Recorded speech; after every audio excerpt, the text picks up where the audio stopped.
Good evening, everybody. I'd like to welcome everybody to the Barnstable Town Council meeting dated April 6, 2023. On that clock in the back, it says 7 o'clock, but on the clock on my phone, and have a reminder for a number of councilors, it's actually 7:06. So if you're looking at that clock, it is 6 minutes slow. So, but that being said, could you do the roll call, please? Councilors Atzelis. Here. Clark. Here. Cullum. Here. Cusack. Present. Rapp Grissetti. Present. Levesque. Here. Ludke. Here. Mendes. Here. Neary. Schnepp. Here. Shaughnessy. Here. Starr. Here. Steinhilber. Here. We have 12. Could you all please rise for the Pledge of Allegiance and remain standing for the moment of silence?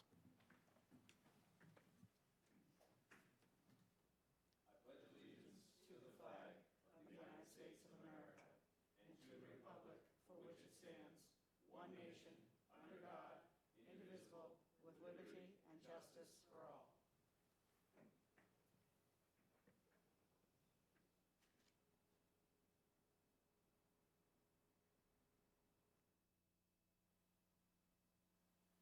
Thank you.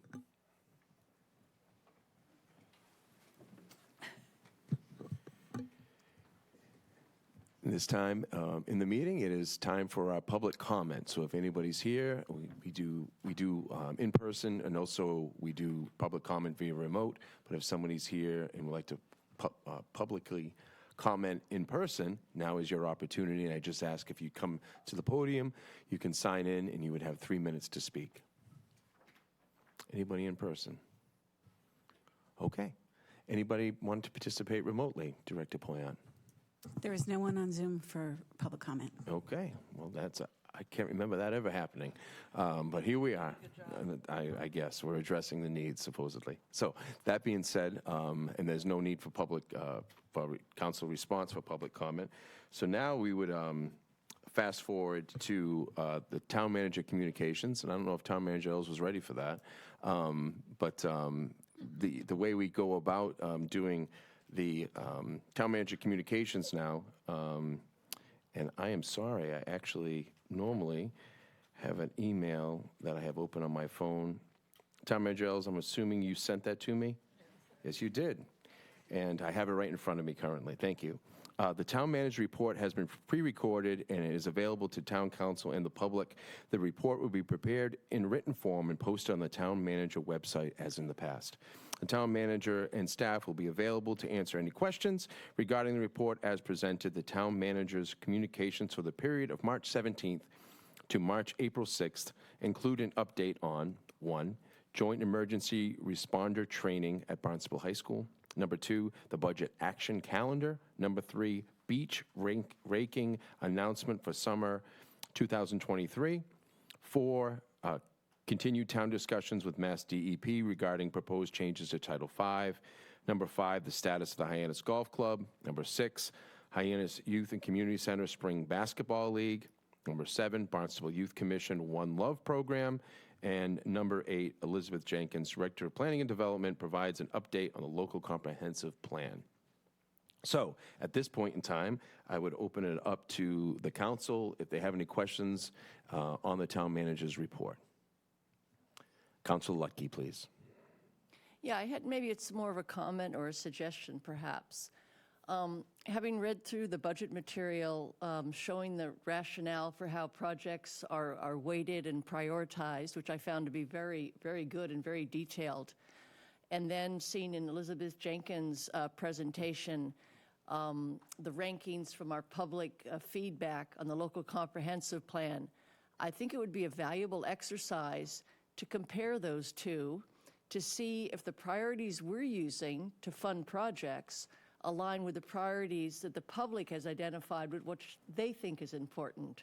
I mean, one to me seems an obvious match. Water quality was ranked very high by the local comprehensive plan survey, and we certainly have devoted the preponderance of our budget to our comprehensive waste management plan. So that seems like a direct match. But I think it would be a valuable exercise to bring that into the planning process and see if what we have matches, because it would be a shame not to be as aligned as we could with the public on that. And then the other piece was, I'm glad you've stopped the raking, because in my precinct, we have the Eugenia Fortes Beach, and I've already seen the pair of plovers. They're back. They successfully raised 4 young ones last year, and the pair are back on the beach and wandering around. So I'm very glad that we're attentive to that. They've been there about 2 weeks that I've seen. So thank you for being attentive to that and who's on our beaches. Thank you, Council Lutke. Any other? Council Starr, please. Thank you. Mr. Ailes, I'd just like to make a comment that I'm glad that you're continuing to have conversations with DEP, and I hope that continues to move forward in a positive way. The Hyannis Golf Course, I went through and walked through the building and looked at the damage, and I'm glad that the course is open and maybe we can get some food there, and that was a tough one. And I'm also, the last thing is that the HYCC and the spring basketball sounds wonderful. Sounds great that somebody worked hard. Somebody must have worked hard to pull that in. So thank you. Thank you, Council Starr. Councilor Schnapp? Thank you, Mr. President. And I probably have a question, so I hate to have to bring you up, but and it follows on the comment about the raking at the beaches, which I understand is, a very necessary thing for environmental reasons. But I'm not sure the public is going to always appreciate that. Will we be communicating at the beaches so our lifeguards are not playing interference on that question? We will. We're started. The meeting was yesterday that really, our staff has been communicating since last summer about if you remember, we stopped raking last summer to make sure that we didn't impact any priority endangered species habitat, which is specifically, our plovers and terns on the beach. And so the dialogue continued, and as of yesterday, we are not able to rake this summer at, and I'll read it, Douses, Calamus, Craigville, Covels, and Forts. And it's much more extensive than just the time that the barriers are up, the stakes and the lines that we see. So we're going to have to communicate quite a bit with the public. I think for us to emerge from this with a clear answer, my processing of what I heard yesterday from staff is that we're basically going to have management plans, much like we've all grown accustomed to at Sandy Neck, at each of these beaches and any other location that we see rare and endangered species. And this isn't a limited time frame. This is the whole year. And then what we can do is ask for what we would like to do and show them how what we are doing doesn't harm.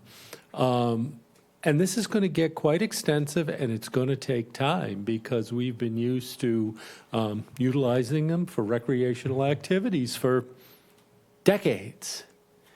And the environment, the regulatory environment is changing. So, yes, we will communicate. We will try to put out appropriate communication and at the beaches, but certainly leading into that. So, okay. And kind of a follow-up on that. Last year we had to kind of pivot our July 4th activities, not being able to have the official fireworks until Labor Day. Is that going to be the same plan, or did we? it is the same plan, and I don't see us being allowed to do fireworks again in Lewis Bay. And we felt the Labor Day was a good, not substitution. Well, it's but the same combination of the Cape Cod Symphony. We're looking at other sorts of,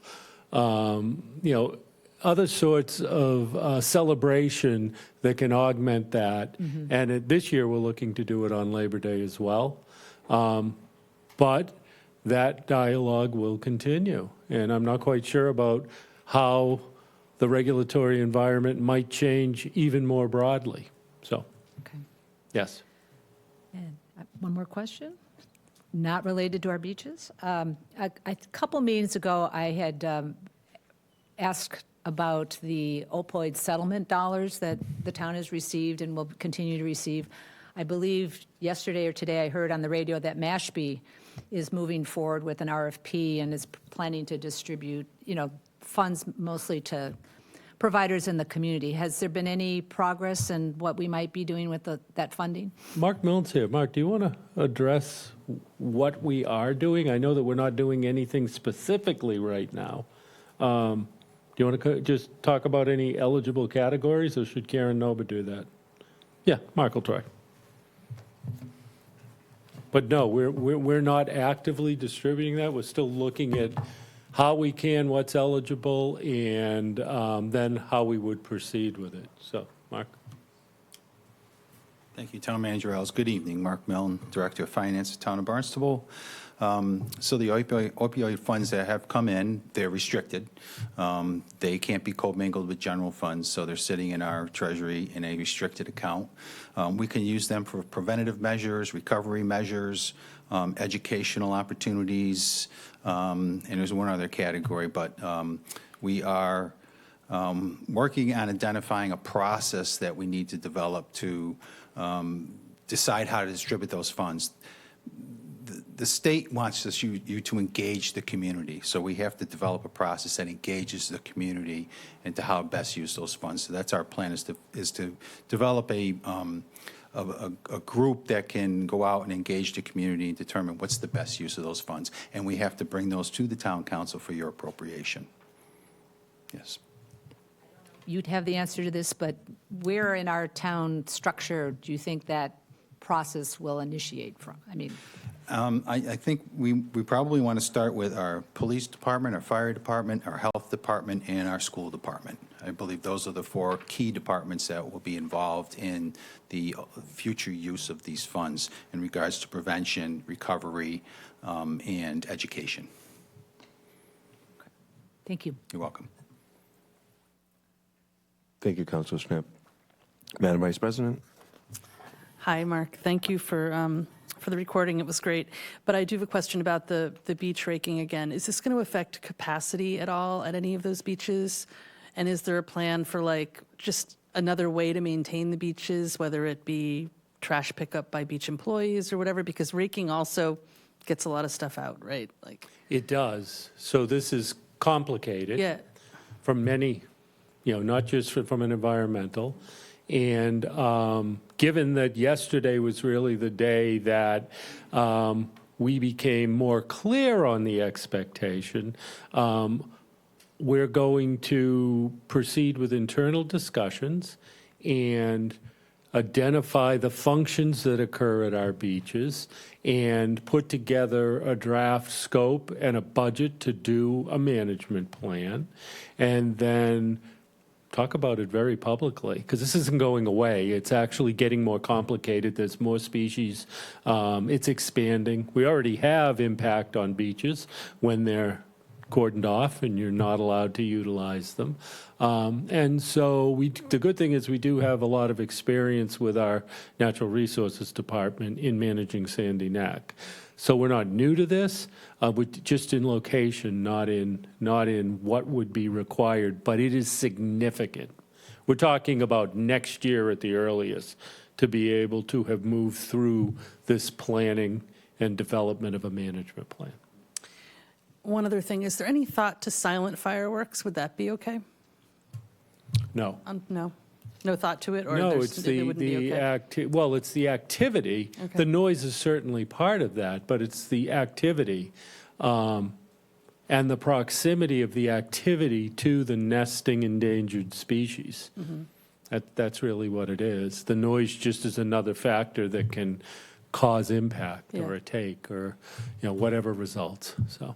And then secondly, I just wanted, Elizabeth Jenkins is in the back there. I was going to say, I really appreciated the local comprehensive plan update, and I'm thankful that it was in 3 languages. I just want to keep saying that it's really important that we teased out some surveys that came back in Portuguese. I was really glad to hear that, so just wanted to say thanks. Back to the beach raking, I think if it reaches a level of safety or public health issues from debris, let's say, that washes up, we're trying to get clarification as to what we can do to address that. and that is something that could potentially be allowed in the future, and whether it would be mechanical or hand removal, but that's all part of what we're developing at this point. And, it is certainly within what we're responsible for doing, but certainly in preparing for a normal, opening day coming here in the near future of everything. It's another added, it's another added task, though a priority task. So keep you advised as this one progresses. Councilor Atzles, please. This was a question that was asked, as some residents have caught wind of this. Have the nesting habits changed in the last couple of seasons? Because you mentioned, we've been raking the beaches for many, many years, decades even. So this didn't seem to be a problem 2 summers ago. What's changed? There was a complaint, I believe, last year that went to, I'll tell you the agency. I'm sorry, I don't have it on the top of my head. Let's see, the Mass Natural Heritage and Endangered Species Program. So that began a review, discussion, and result for where we are today. So to my knowledge, I think there's more terns and plovers, but I don't know that anything's changed in the way that they nest. I think it's similar. Yes, sir. Councilor Mendes, please. Yeah, just a comment. I want to thank law enforcement for the Unity Basketball League. Yeah, awesome. That's a great idea. But what I would really like to see personally is that to be expanded to adults. I don't know how many people remember we used to have town teams here when I was a real young kid, where every town had adult teams. And it was great for community, great for camaraderie around the Cape, and it was a great night out. And I'd like to see that expanded, but I just want to give kudos to the police department. That's a very selfless act. I appreciate that. Thank you. Thank you, Councilor Mendes. Councilor Clark, please. Thank you very much, President Levesque, and thank you, Town Manager. First of all, I'm proud of the Town of Barnstable for being a leader in the discussions with DEP over the Title V regulation discussions and working to solve the problem and not just make regulations to meet a complaint. So thank you for that, and I know that with your background, and your staff, you're very well poised to be at the point of the spear for those discussions. I also want to give kudos to your staff who were able to respond quickly to the pipe burst at the Hyannis Golf Course, and were able to bring that into operation as best as possible. So that was good to hear. And also kudos to Elizabeth Jenkins for the terrific series of slides with a lot of meaningful data on it, as Councillor Ludke referred to. I know that the budget is based on what has already happened, and this will be good information going forward. So, and yes, water quality came to the top of the list, once again, as it usually does. Thank you. Thank you, Councilor Clark. Anybody else on this side? Questions? Thank you, Town Manager Ellis. I really appreciate it, and thank you, Director Poyant, for putting that together. And did you want to say something, sir? Oh, you just When you're adjusted your done, mic. sir. Okay. Yep, we are. I just want to give thanks where credit's due, and again, Elizabeth Jenkins for the Local Comprehensive Plan Committee and her staff in regards to that. I think Phase 1's been a great success, and I look forward to seeing moving forward all the work that's going to be done in regards to reaching out to our community. So thank you. Could I? Please. Thank you, sir. I just want to identify that our superintendent of schools is here this evening. We have included much of what she is doing with the school committee because it is, it's our largest department. It's really important that all of us actively view and certainly engage when you can in what our schools are doing. And as of this morning, I received the memo that states that the school committee has recommended their FY24 operating budget. So Superintendent Ahern is here. And I know that was kind of built into the budget calendar item, so it wasn't specifically identified, and I just wanted to make sure you were aware. I asked her to be here, and she said absolutely. So thank you. And so with that, and I believe the communication was if anybody had any questions. So if you had an opportunity to watch the video presentation that was included in the town manager's report prior, and then of course if you happened to tune in last night to see the approval of the budget, if you had any questions for Superintendent Ahern at this time, I know I'm very thankful that she made herself available. So do any councilors have a question in regards to that? Councilor Hatzelis, please. Thank you. So I happen Hold to... on, wait, just let her get to it. Thank you. Hello. Hi. Hopefully I'm not jumping the gun here, but I happened to catch part of your meeting last night on my way into the Historic Commission where I'm a liaison, so I couldn't stay for your entire meeting. But I had noticed there was a conversation going on about something in the budget that was $1.5 million, and now it's going to be over $4 million. Is this an appropriate time to offer any clarity on that, or should we wait? Yeah, usually item by item, unless you want to address it per se, or... So I can address it briefly, Sure. just because I think it's important maybe to clarify a component of it. What was on the agenda for the school committee last night was related to having portables installed at 2 of our elementary schools. That is not part of the FY24 operating budget. That was something separate and apart that had been discussed for a couple of years with thoughts of securing additional funding through a supplemental appropriation, but it is not part of the FY24 budget. But the proposal came in significantly more than what was originally considered back last spring. You're welcome. Thank you, Councilor Hatzelis. Anyone else to my left? Anybody else? Councilor Rappacetti, please. Thank you. Good to see you, Superintendent. And just to follow up on Councilor Hatzelis, so you're talking portables versus modulars. Has there been thought to having permanent structures or additions? And because of lack of space, is that why you're doing this? Because I remember not too long ago, we went through appropriations to demolish portables because of the poor conditions of them. And we closed schools because we didn't have enough students. And so now are we trending towards necessary infrastructure for increased student? Sure. That is certainly an area of focus for the district. The portables, modulars, were intended, back when they were originally approved last spring, to be leased as temporary structures while the district considered facilities in kind of a longer-term plan. We have a facilities conditions assessment report and a demographic forecast due later this fiscal year, where we'll have a much better picture, kind of longer term, of what we're looking at related to all of the buildings in terms of their conditions and maintenance, as well as prospective enrollment for the next decade. Okay, all right, lot to consider. Okay. Thank you. Councilor Luckey, please.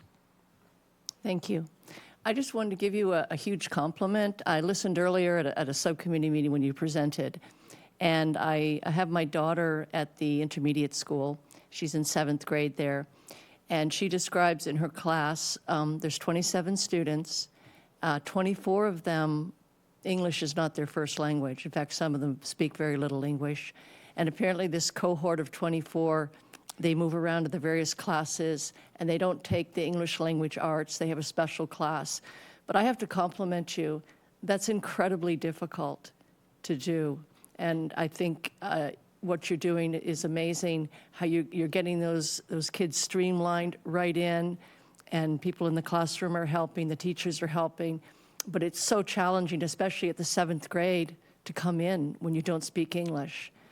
And I had some experience with this in the military, not to give a war story, but we had to bed down a unit in Hungary, and the individuals there, the U.S. service people, were very concerned about their children going into the Hungarian schools. And I have to say, that was the number one thing we spent our time on was trying to figure out how to make those schools work, because the only other option was to send their children to boarding schools, and nobody wanted to do that. And we finally agreed on some classes that we could try to get some English language, and then we said the others, you're just going to have to sink or swim. You're going to take that class in Hungarian. And that's what we did. So I know what it's like to struggle with this. And again, my highest compliments, because I have children in the schools day by day doing this. And you're at the pointy end of the spear. Vice President Cullum addressed it in terms of the survey. And you're really right there with the need for multilingual education. So thank you. Thank you. I appreciate that and recognition of the hard work of our staff. And it's really amazing to see our graduates, many of whom are taking their tests at this point to demonstrate that they are biliterate, which is really an accomplishment to note. There you go. Any other questions, comments? Madam Vice President, please. It just would be not Jen Cullum to not comment on how English language speakers can also learn another language. And that was what I would really like to see, is to flip this ELL thing that it's been coined as a deficit for us for so long, to take the high ground and give every child that goes to Barnstable an opportunity to be bilingual by the time they graduate. I really think that would set us apart and make us one of the best school systems on the Cape, and we really need that. So I'll keep pushing for that. Thank you. And if, just for clarification, when you take the bilingual test, or if you're able to be considered bilingual in Barnstable High School, what languages are offered for that? Oh, a multitude of languages are offered. So students demonstrate proficiency in English, maybe through the MCAS or the Access test as English learners, and multilingual learners, I think, is a better term. And then there are a multitude of exams that can be taken in languages other than English. So it really, they really make it very, very accessible, kind of independent of what language students are speaking. Excellent. And reading and writing. And it is a comprehensive set of skills that they're tested on. So whatever language they're coming in as a secondary language per se, Yep. that obviously English is available. Yep. And then for English learners, then it would be the foreign language that they took at the school. Yes. I mean, Yep. okay. Yep. Exactly. Very good. Okay. Anything else? All right. Thank you for being here, and I appreciate you making yourself available to You're answer any welcome. questions in regards to that. Thank you. Excellent. Thank you. Okay, so at this point, I believe that would close our town manager communications. And Madam Vice President, if you can help me act on the minutes, please. Yes, I'd like to make a motion to act on the minutes of, when was the last time we met? March 17th, was it? Was it? 16th, I wasn't here. So I'll make a motion that we accept those minutes. Okay. Oh, yeah, here it is. First and a second, any discussion? Okay, not seeing any, could you signify your approval by raising your hand and saying aye? Aye. Okay, thank you very much. So that's a little bit of the housekeeping on there, and then just going back, now we have our workshop that's been scheduled and discussed at length in regards to the funding update for the fiscal year 2024 to fiscal year 2028 Comprehensive Wastewater Management Plan. So Town Manager Ells and Finance Director Mark Milne and everybody else, all hands on deck. Here we go.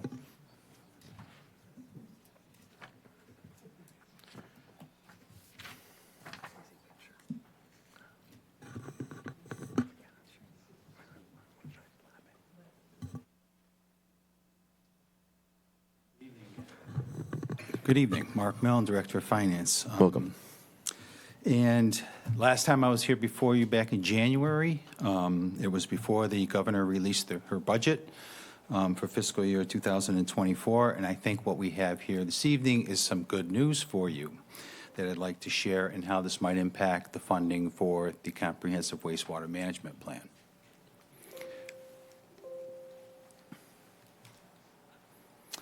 In summary, we're looking at an increase in $6 million in our Chapter 70 aid, which is the largest percentage increase for any community in Massachusetts next fiscal year.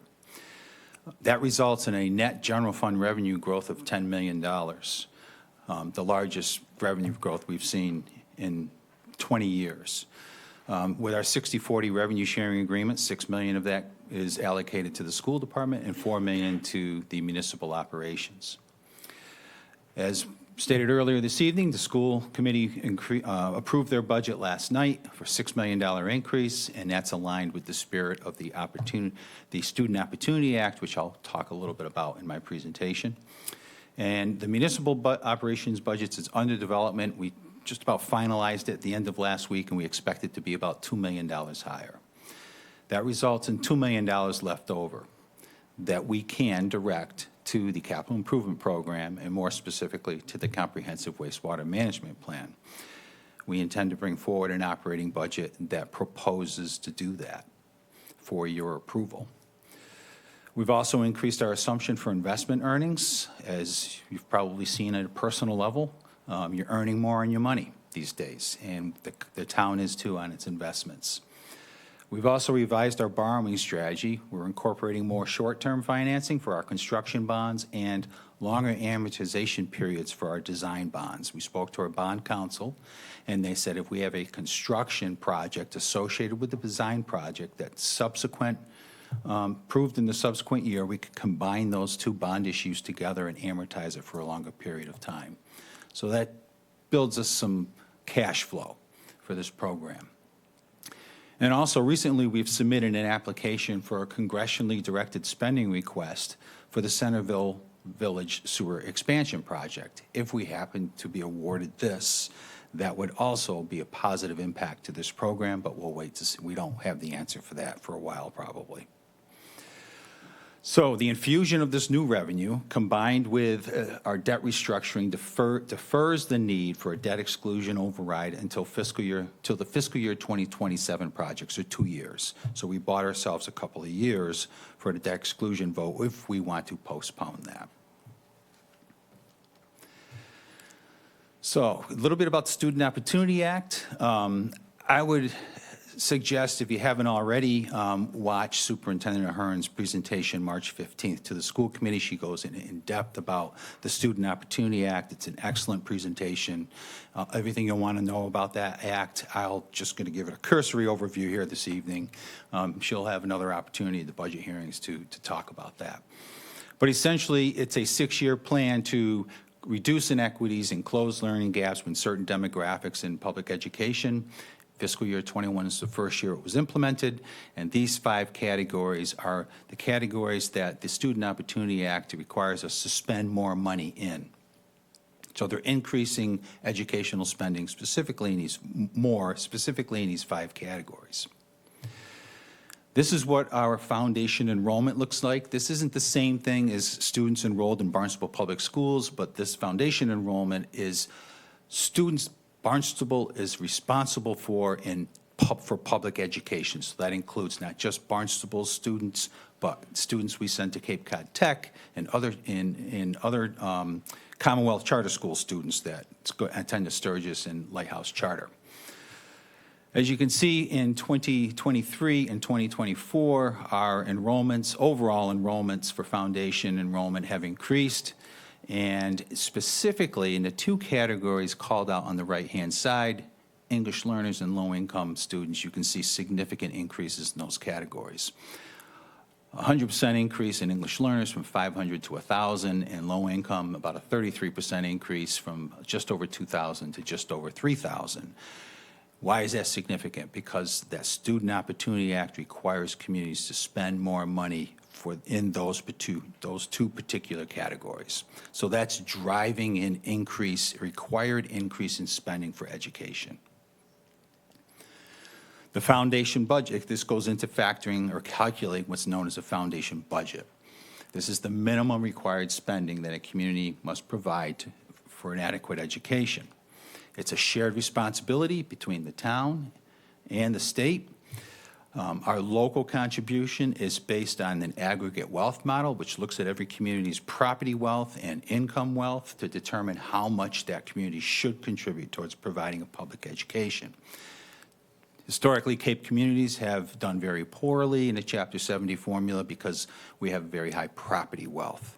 And so the state has determined that equates to a stronger ability to pay for education because of that property wealth.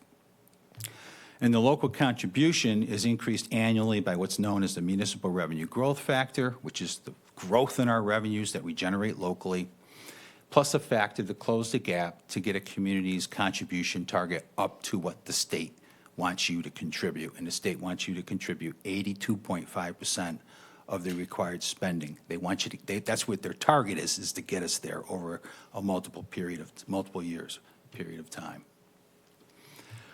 So in summary, this is what the Chapter 78 looks like. We had an increase of about 2% in our student population, or our student enrollment, or foundation enrollment. Plugging that into the foundation budget formula, it's a $9 million increase in required spending.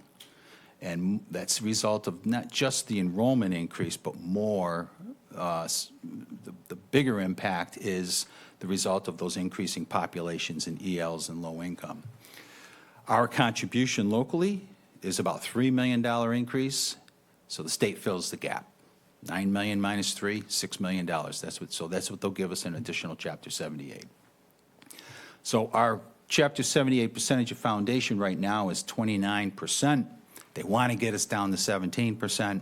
They will close that gap over a multiple year period of time by increasing our required town contribution. Just a brief spending comparison here. You can see Barnstable's foundation budget per pupil is higher than the other 4 surrounding school districts around the town, yet our actual budgeted net school spending is less than all 4 of those districts. And you can see that one of those districts, Mashpee in particular, is spending almost twice as much as what they're required to spend on education. This will get us closer, but we'll still be behind those 4 communities. So here's our updated general fund budget projection. Total revenue growth, $13 million now, with that infusion of Chapter 78. After reducing it by $3 million and a growth in our fixed costs, we're left with those $10 million that we can allocate in accordance with our 60-40 revenue sharing agreement. And again, $6 million is allocated to the school operations and $4 million to the municipal operations. Again, our municipal budget is looking to come in at about $2 million higher, leaving us $2 million that we could allocate to the capital program, or more specifically to the CWMP. So what happens when we do that? Well, first, let me just review those dedicated resources once again. I showed you this slide back in January. This just lists all those dedicated resources so far. Down at the bottom, if we were to add another $2 million in additional property taxes, we can put that towards this program, and it pushes out that need for debt exclusion. Again, here's those projects. I met with Public Works last week. They're still on target to implement these projects in these timeframes. They'll be bringing forward the requests for appropriations in these fiscal years for these amounts currently. We're not delaying the implementation of any of these projects yet, and it still holds true. This is the same project list that we presented in January. It's the same project list that is in your capital improvement book. These are the projected loan payments that I provided you in January. That does not change on these construction loans. These are what the estimated annual payments are going to be, using an interest rate of about 2.4%. And assuming some subsidies from the Cape and Islands Water Protection Fund of 10% and some subsidies from the Mass Clean Water Trust of 3.3%. We don't know what the subsidies are going to be, but we're trying to project them as best we can. A lot of different impacts will affect those percentages of what those subsidies will end up being. So when we plug that $2 million into our program resources, and beginning in fiscal year 24, you can see we're up to almost $9 million of resources for this program, and that grows to about $12 million by fiscal year 28. and we are able to maintain a excess resources over commitments for the next few years until we get to fiscal year '28, and we start running a deficit of almost $1.5 million a year and commitments over our resources, and that becomes unsustainable for an extended period of time. So we're looking at those projects that we are planning for fiscal year '27 and '28 to be excluded from for a debt exclusion if we need. But things can change between now and then. That's 2 years down the road. A lot can happen within the next 2 years. We may be able to find more resources. We may get larger subsidies. We may receive some direct grants, and maybe we can push this out even further. So we'll continue to monitor this on a regular basis and provide you updates periodically as significant events happen, like this Chapter 78. And finally, these are all the different events that we're monitoring that impact the financing of this program. One I don't have on here are potential lawsuits, and we've spent, you'll hear from Attorney Nober tonight, we've spent close to $300,000 already just defending ourselves. If we were to lose one of these lawsuits and are subject to a regulatory action or a court-ordered action, that impact could be significant. I just wanted to provide you an idea of all the things that we're monitoring on a regular basis. So, again, and summarize, if we bring forward a budget that provides $2 million more in funding for the capital program, which we plan to bring forward for your consideration as part of the operating budget, we feel that we can postpone the request for debt exclusion override at least for a couple of years under current conditions. Thank you. I'd be happy to answer any questions. Thank you, Director Milne. Thanks for all your hard work, too, in the last couple of weeks. Make all this happen. So good information, obviously a little bit to digest. And looking to my left, are there any questions that we have for Director Milne? Councilor Clark, please. Thank you very much, President Levesque, and thank you very much, Mark, for your presentation. There's a lot of numbers here. There are a lot of numbers here. So is this PowerPoint available for the public to see and review? It's on the website. Thank you. You're welcome. And how far are we in Barnstable from the state target of spending of 82.5% or something, whatever that? Are we approaching what is expected to us? We are a few years away, but currently we're about 15% below where they want us to be. Thank you. We're at 12% away from where they want us to be. Thank you. Yep. Thank you, Councilor Clark. Any follow-up? Actually, I saw where you broke out the comparison of Barnstable to the other towns. Why did you select those towns? How Our neighbors. They were just our neighbors. Okay. How are we Cape-wide with the way that relationship is going with the state? I don't have that information, but those are the 4 larger school districts next door to us. Sure. Okay. Thank you. Thank you, Councilor Clark. Anyone else on this side have any questions for Director Milne? I can always come back. Looking to my right. Anybody? Councilor Schnapp, please. Thank you, Mark. Again, lots of information here. Lots of good news in the bold statement on our summary that, we can perhaps consider postponing our debt exclusion.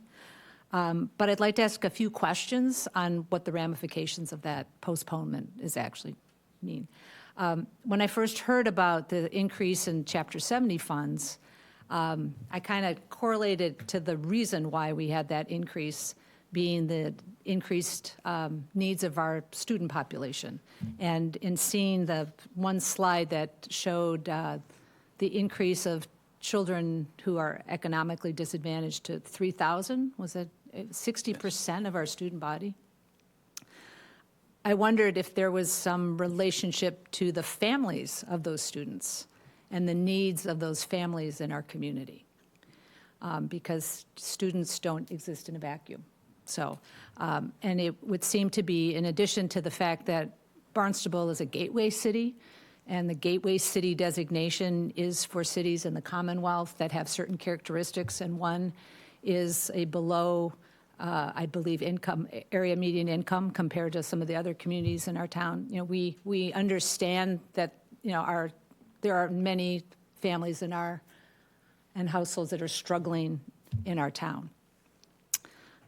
So my concern is, if we are to, it's one thing for us to take this $2 million unexpected extra funding and devote it to the CWMP this year, and I wouldn't argue with that at all, but I'm concerned about allocating that in perpetuity, basically, without the considerations of other needs that we might have not addressed, because I believe this assumes level services for the next few years. Is that, or could I say there could be, maybe that isn't an assumption to make? Well, the school budget that was just approved actually increases service in many areas for the school department as a result of that $6 million that is allocated to them. Much of that increase is directed towards new positions, which will help address specifically the requirements or the spirit of the Student Opportunity Act. So that's a good thing, is that it's being directed for programs and services within the school department specifically outlined under the Student Opportunity Act. As far as the municipal operating budgets go, we are bringing forward level service budgets with a couple of enhancements. We do have a DEI coordinator position in the budget, and we are fully funding other decisions that we have previously made, like enhancing our IT security. That's fully funded again next year and built into the budget. So we do have a number of enhancements in addition to level service. So we feel that if there are other areas of service that the council feels that we need to enhance, that would be, you know, part of a discussion we would have with you as like through a strategic planning process, and we would address it through that. So we would look forward to that opportunity to talk about that if there are other things that you would like us to do. I think it's worth our attention as a council to be not so narrowly focused, because it's wonderful, and we have over the years been able to set aside revenue sources dedicated to the CDMMP, and we're in a good place compared to some of our neighboring towns in the funds we have access to, and not having to go out to our population and say, we need some more. But I'd hate to have that at the expense of some things that we might need.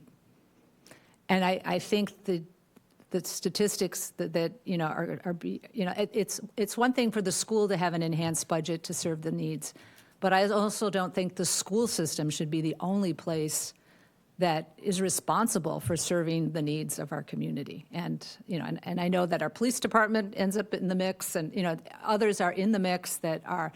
But I think it's important for us to make sure that we have a coordinated response across the town where these needs are identified, not necessarily to provide them. And I think that my question earlier about the opioid settlement is, you know, that's another source of revenue that, you know, we want to get it working, because the opioid crisis has not left us, and there's a lot of needs that are in the community. So I'm speaking mostly to my fellow counselors tonight that it's always a good day when you don't have to go and raise taxes or go out to your constituents and say, you know, please bring out your wallet.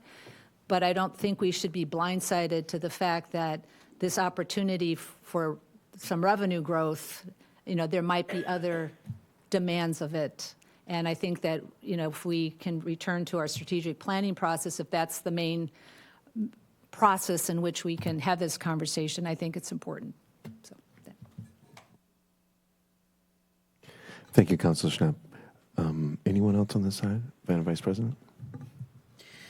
Yeah, to that point, I mean, we have a 60-40 split already with the schools, and this council reviews budgets annually. And I think that opportunity is always available to us if there's concerns when budgets are being prepared to bring that up. The the 60-40 split, over, not speaking now about the current management of the schools, the 60-40 split has always vexed me because I never understood really where, I never really could put my finger on where the waste was. On the other hand, I could never really put my finger on where we were excelling. And that always really bothered me. So before I put any more there, I would want to see some real results for us moving forward and really showing the state what we can do as a school system. That's how I feel about that. I feel like each counselor has the opportunity to look through the budget book and the CIP book well before we vote on it and weigh in. And I think that that's really important. When it comes down to it, you can just say no if you want to. In addition, I feel like before we were to go out for a debt exclusion vote on anything, we had better show that we need the money.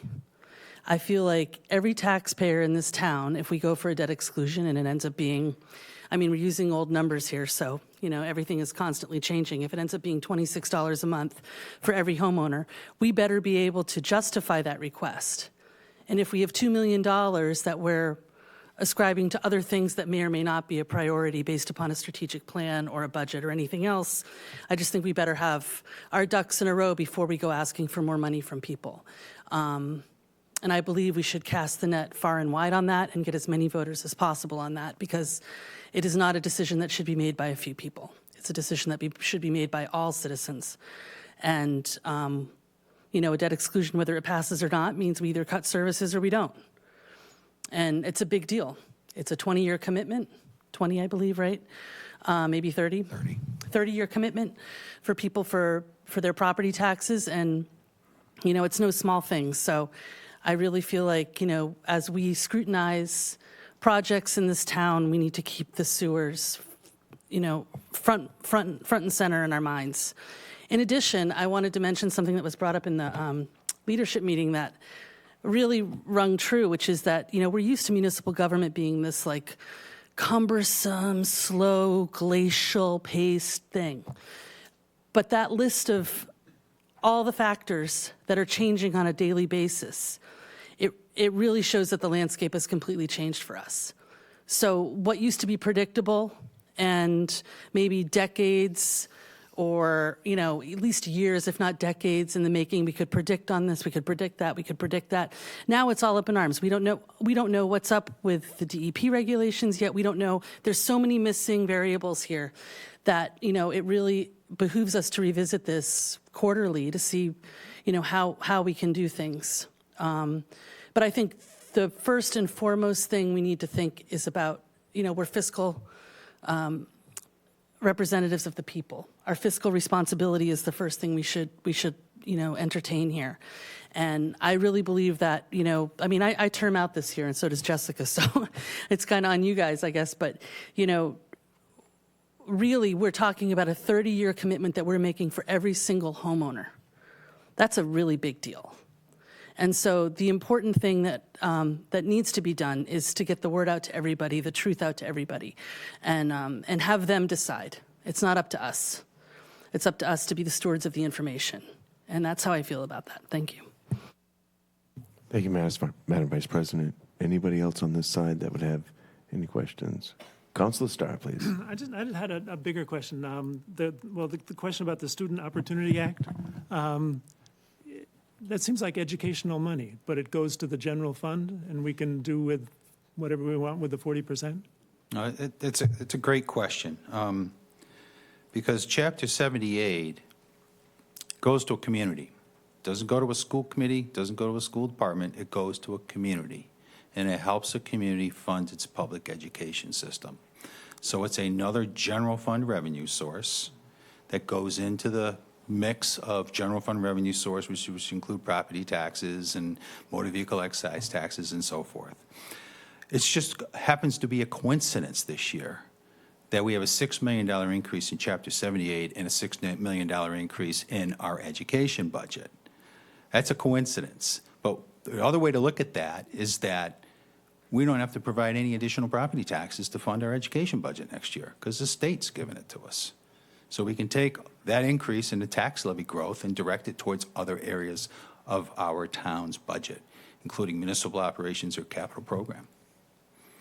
Okay, thanks. Another question. The SRF program, the State Revolving Fund, are some of the CWMP projects going to be funded through the State Revolving Fund? I mean, can we borrow money from the State Revolving Fund? We're going to submit every project Okay. to the state, the DEP State Revolving Fund application program.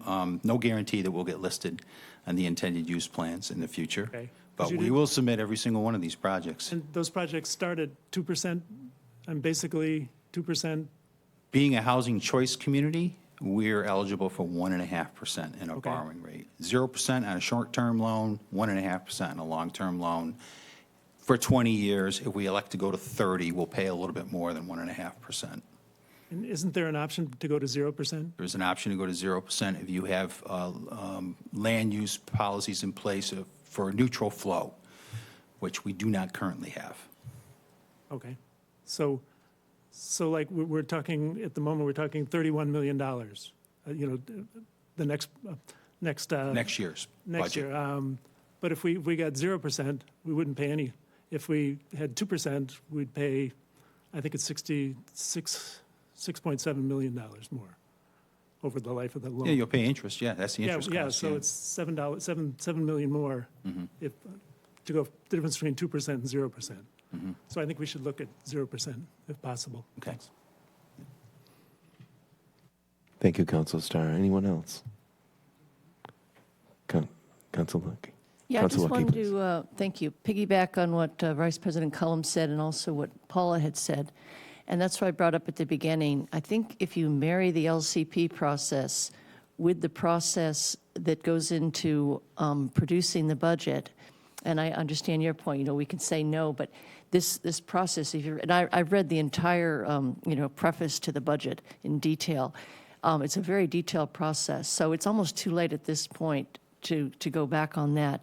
And Paula, I've gone to every, I think except one, the local comprehensive planning committee meetings, and everything that you talked about has been voiced there very clearly. And that's why I said that our schools are the pointy end of the spear. There's a huge tail behind those students. I just have to follow my kids to their sleepovers and play dates, and it goes to every affordable housing complex there is. And frankly, most of the parents don't speak English. It's only the children. So I think if we would marry that up, because producing a plan that has no basis in fiscal responsibility, which was your brilliant point, Jen, you know, that's irresponsible to our citizens. So we have to marry that stuff. And I love that you brought that up, Paul. I think it's important. But I think, again, both of your statements, if you merge them, it's exactly what we need to be doing to respect our process and go forward with our citizens in mind, the reality of what we have. Thank you. Thank you, Council Lucky. Follow up, Madam Vice President? Just one more quick thing. I don't know if I clearly stated the whole idea of the moving landscape of what we're dealing with now and how imperative it is that we communicate that to our constituencies, because it's a totally different way of working in municipal government right now. I have never in my 12 years almost up here seen so many variables affecting one thing, and with such a huge ticket attached to it, with such profound consequences really to every single homeowner or renter whose rent will go up as a result of this too. So I just, you know, I'm concerned that it won't be understood in the public that what we're doing is responding to a constantly changing set of circumstances and trying to chart the course forward. And that's why I asked at the last leadership meeting to have someone on YouTube talking about all these changes and how it's unlike anything else we've ever seen, or at least in my tenure. I don't know, maybe not in your career, but in my career, certainly it's unlike anything I've ever seen, the just uncertainty of where we're going and what the DEP regulations will end up being, if AI systems will end up coming in and you know, saving the day, or if there'll be federal funding that comes in at the, you know, 19th hole and helps us or whatever. You know, it's just there's a lot of moving circumstances. And I think that the more we communicate that with the public, the better off we will be, because they will understand that it's not smoke and mirrors, it's merely adjusting to a constantly changing set of circumstances. And I feel like that is right now the way to responsibly lead through this. And that was my point. And I don't know if I said it clearly, but there you go. Thank you. Thank you, Madam Vice President. Anybody else have comment? Councilor Cusack, please. Thank you, thank you, Mr. President. Thank you, Director Milne. Just a couple of quick clarifications. This is ongoing, the 2 million, correct? As in, until they update the data and come out with a new Chapter 70 sort of disbursement, it's 2 million next year, the following year, for a short period of time, a long period of time? Yeah, no, this is, it would be in perpetuity. In perpetuity. It's yeah, the Chapter 78 we're getting, that is increasing, becomes our base aid for next year. Gotcha. And then there'll be more next year as a result of the Student Opportunity Act. And the 2 million that we propose to direct towards the capital program will be 2 million every year. Gotcha. Just a couple more. Yep. And then sounds as unencumbered as a funding source as I've heard. It almost feels like a windfall. Is that a way of looking at it, as it's really unencumbered? This increase comes from a specific demographic change, socioeconomic situation, but there is no reason, there's no requirement to then peg the $2 million to trying to help out with the reason that it went up by this amount. Is that accurate? Well, we've actually have done that Okay. with the increase in the school department's proposed operating budget. That $6 million budget increase specifically does address many of the items outlined in the Student Opportunity Act, why this Student Opportunity Act was implemented, and the changes that are being brought forward and proposed in the school department specifically address that act. Gotcha. The requirements under that act, many of them. And I know you don't have a crystal ball, and I like the talk we've had this evening about fiscal responsibility, but there's also a chance, if we did take this moment to punt on doing the debt override vote, that effectively borrowing could become much more expensive in the future. As of right now, it's becoming more expensive, yes. I anticipate it to level off at this point, unless something else significantly happens in the national economy. And it could end up going back in the other direction if we end up in a recession. Yeah, possible. All right, thank you. You're welcome. Thank you, Councilor Cusack. Any other questions? Councilor Clark. Thank you very much, President Levesque, and thank you, Mark, for your comments. But to Councilor Cullum's comments about government being perceived as cumbersome, I think that this form of government, it's just this comment of mine, this form of government, the town council, makes us more agile than some other communities who have to wait for an annual town meeting to make changes. So I do think that we can be more responsive and more agile to respond to the tweaks and turns and surprises that may come our way, good or bad. That's just my 2 cents. So I think this is working for the town of Barnstable. Thank you, Councilor Clark. Anybody else on the left? Anybody else on the right? Follow up. Councilor Schnapp? Yes, thank you, Mr. President. Mark, could you translate what it means if we have to defer a debt exclusion until fiscal 2027? What does that mean in terms of actually requesting a debt exclusion? So deferring it to 2027 projects, we would need to know in the fall of 2025, because we will begin developing the 2027 budget in the fall of 2025. That's when our budget process starts. So a vote we would need the vote by then, preferably by September of 2025. And if there was a negative vote for a debt exclusion in fiscal, at that time frame, what implications would that have that would allow us to then develop, if we go forward with these projects as planned, it will allow us to develop operating budgets based on a reduced revenue assumption, because we're going to have to direct more property taxes to fund the implementation of the CWMP. Because that is a priority for our community. It's a regulatory issue at this point. And protecting our environment, our drinking water, our estuaries is a top priority. So that would translate to a reduction in services Possibly. in the fiscal 26 year budget? Sure, Okay. possibly, All if right. we don't have other revenue source, enough revenue sources. Property taxes alone won't fund the increases we need in operations on itself. That's why we rely on other local receipts and state aid to fill the gap.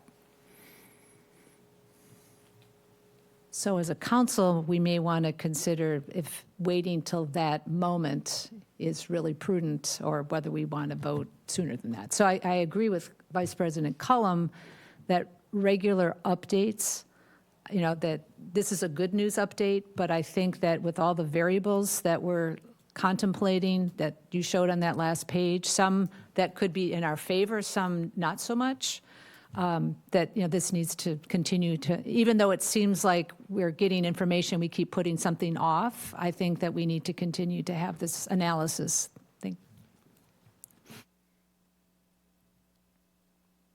Yes, thank you. And just to reiterate, in leadership meetings, I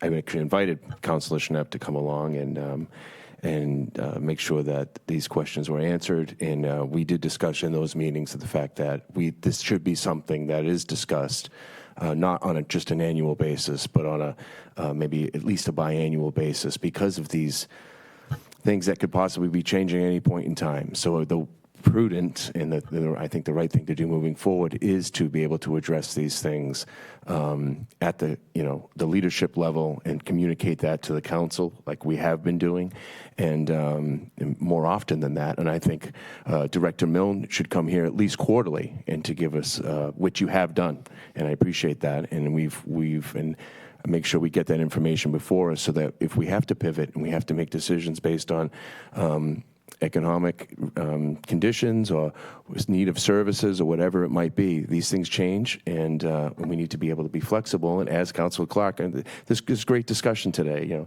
tonight, Councilor Clark mentioned we have that ability to do that because of form of government, and we are in the midst of a local comprehensive planning, which is really it was one of the first things that I asked. I said, "What is this something we can do in the public to maybe create trust, do a broad outreach, go where people are, all these things that we've been talking about, represent people who have been underrepresented for a number of years now? How do we get into that?" And I'm in constant conversation with people and about equity and things of that nature, and the things that are happening. So this is... there's a real synergy, I think, that's happening in the town of Barnstable, here in the council level. We have councils that do their homework and the concerns that are being done. Councilor Lucky mentioning the comparisons of the two processes to make sure that we're on the right track. And again, I am fully confident that we are on the right track because of the staff that we have. So there's lots of different things, lots of communication that are happening.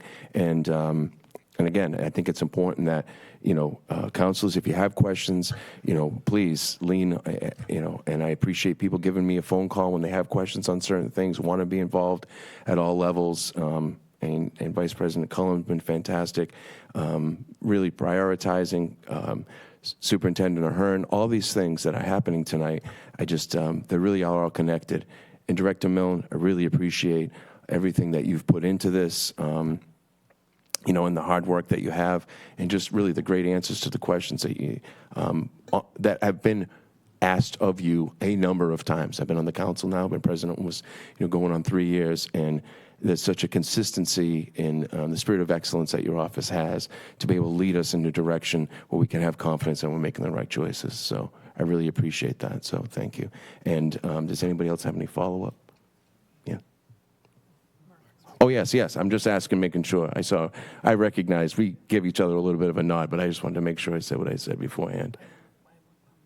one more comment from Councilor Cullum, and then I will hand the microphone over to Town I'm Manager sorry, I Ellis. just want to add one more thing, since Superintendent Ahern's in the room, that, the 60-40 split, I think, is something that it's a real opportunity to explain and communicate to our community how important our schools are.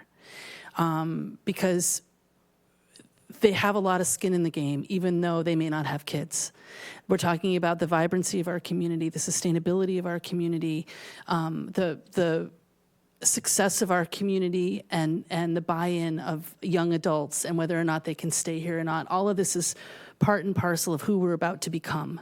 And I agree with the synergy on these issues, the sewering, these big ideas that we're kind of all churning in the witch's brew right now. But I mean, it is really important that we start explaining how important children are in our community for the health of our community, and that their success is imperative, no matter where they're from, no matter what language they speak, and just hope we can grow from what we have. And so I'm really thankful for that partnership. I'm thankful to see her here at our meetings.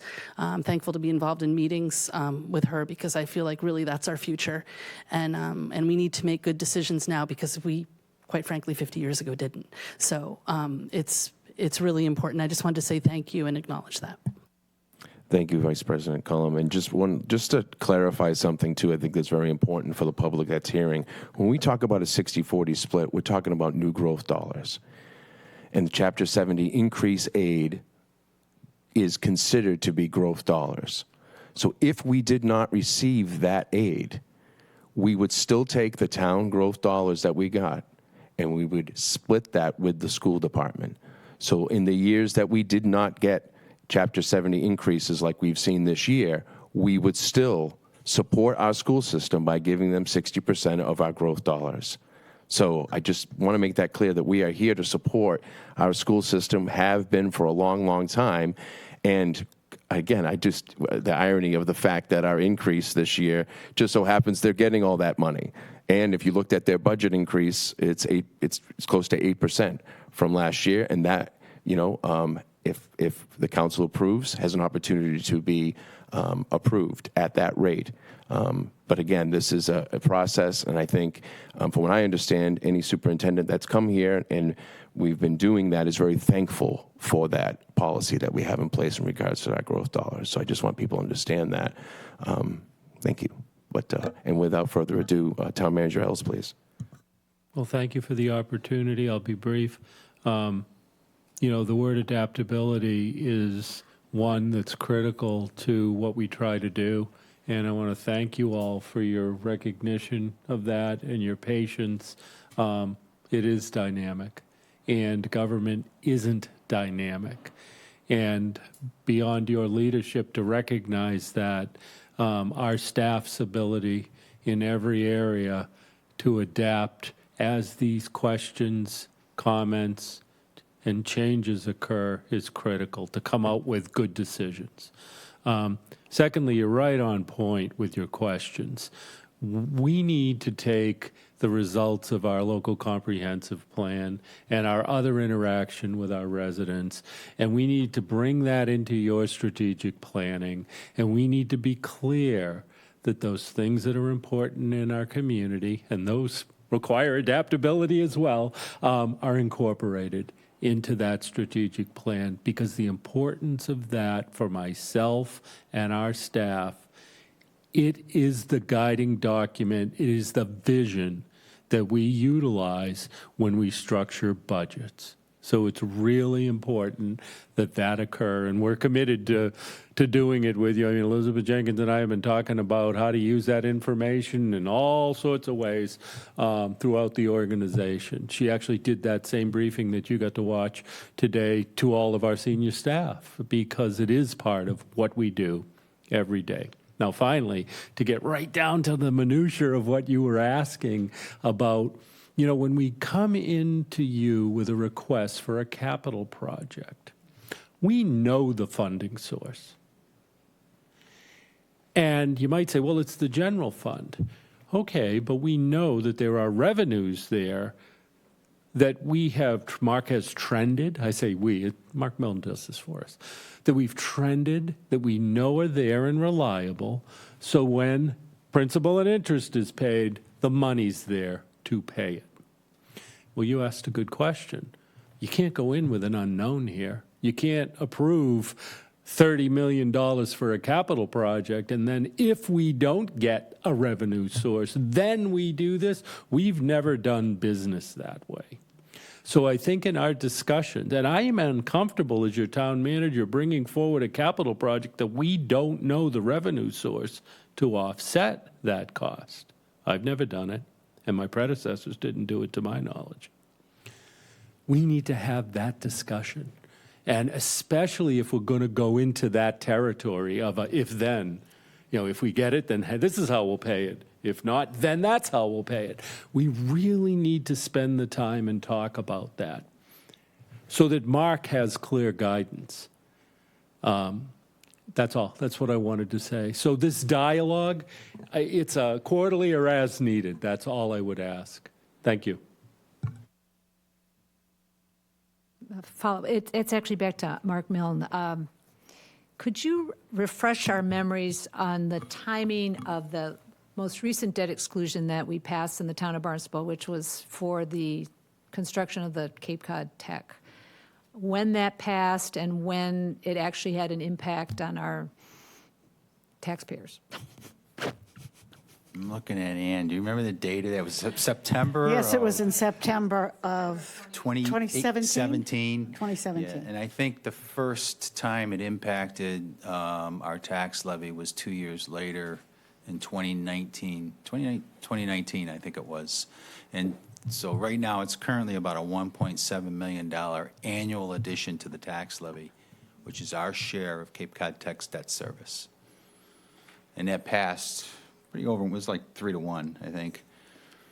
I bring that up only that sometimes we may want to consider making the ask even well in advance of the need for the funding. That's all I want to say. Okay. Like I said, we will be talking more often than not about what we're going to do moving forward, and I think it is important to understand, do a bit of a SWOT analysis on what will happen if we move forward on these projects and we don't someday provide the funding for that through a debt exclusion, what that would look like. So, without necessarily having to, and you mentioned, you need to know by September 2025. I don't think that would be prudent to, right before budget preparation. I would probably, and again, off the cuff, nothing to say, but I think we need to probably make a decision earlier than that, maybe first quarter of 2025, so that you have that information well in advance. So at this point in time, without any other funding resources, all these other things that take place, but knowing what we know now, I think that's a kind of a drop dead date. But Councilor Rappacetti, please. Thank you, Mr. President. Mark, how far out can you do debt exclusion without needing the monies? So if you have projects coming online in 27, fiscal year 27, can you do a debt exclusion 2 years in advance of that? Yes, you can. Yes. You can. Okay. Thank you, Councilor Rappacetti. If I could follow that Please up, do. You can also, after you approve the project, go back at any point in time and ask the community to fund that as a debt exclusion subsequent to the project being financed, which is, so there's a lot of flexibility.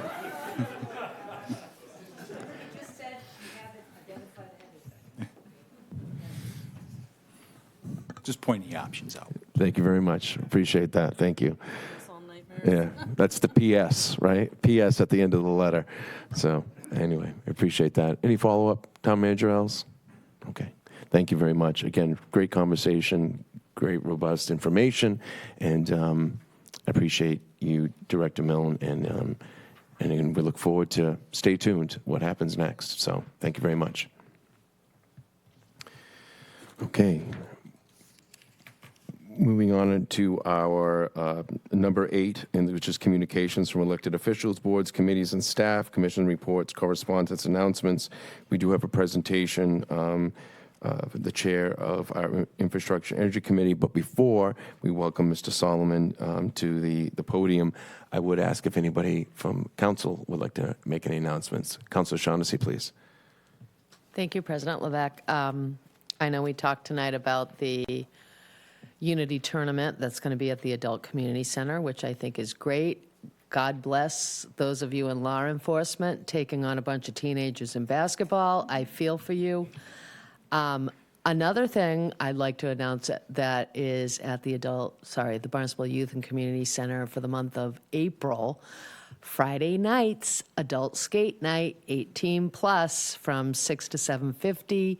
And then another fun little thing we have going on in downtown Hyannis is that the second Tuesday of every month, so this is coming up next Tuesday, at the Hyannis Library, they're doing Tween Maker Nights, which I think is a great opportunity for kids in the town. There's often, it's hard to find things for kids to do, and I think especially for tweens.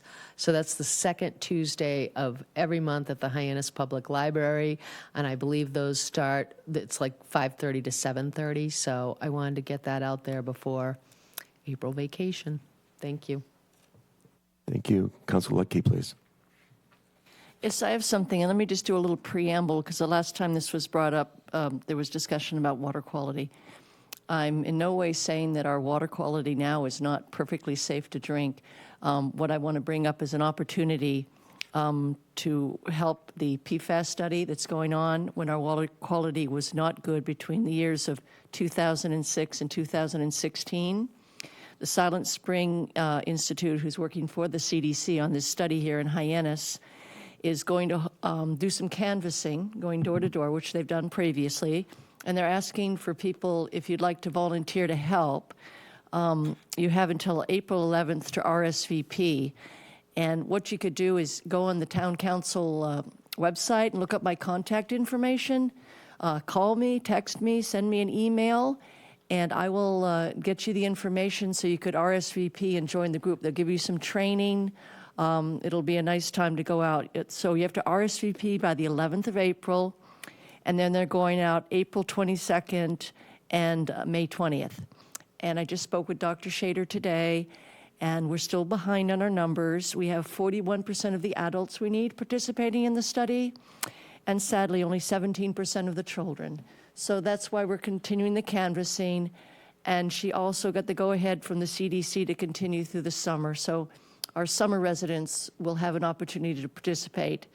If you only had exposure 1 month in that 10-year period, you are absolutely welcome to participate. So that's it. So again, try to RSVP by the 11th. Get in touch with me if you want to help canvass. Thank you. Thank you, Councilor King. Anyone else on this side? Announcements? Looking to my left. Councilor Clark, please. Thank you very much again, President Levesque. It just occurred to me, Betty, you prompt me with these ideas. I was wondering, is there a way to partner with the schools to find out if there are alumni from the schools during that period that don't live here anymore? So we're not going to be able to interface with them here in the town of Barnstable if they've moved away. I was wondering if there's a way to capture that data. I don't mean to put you on the spot, but it occurred to me that the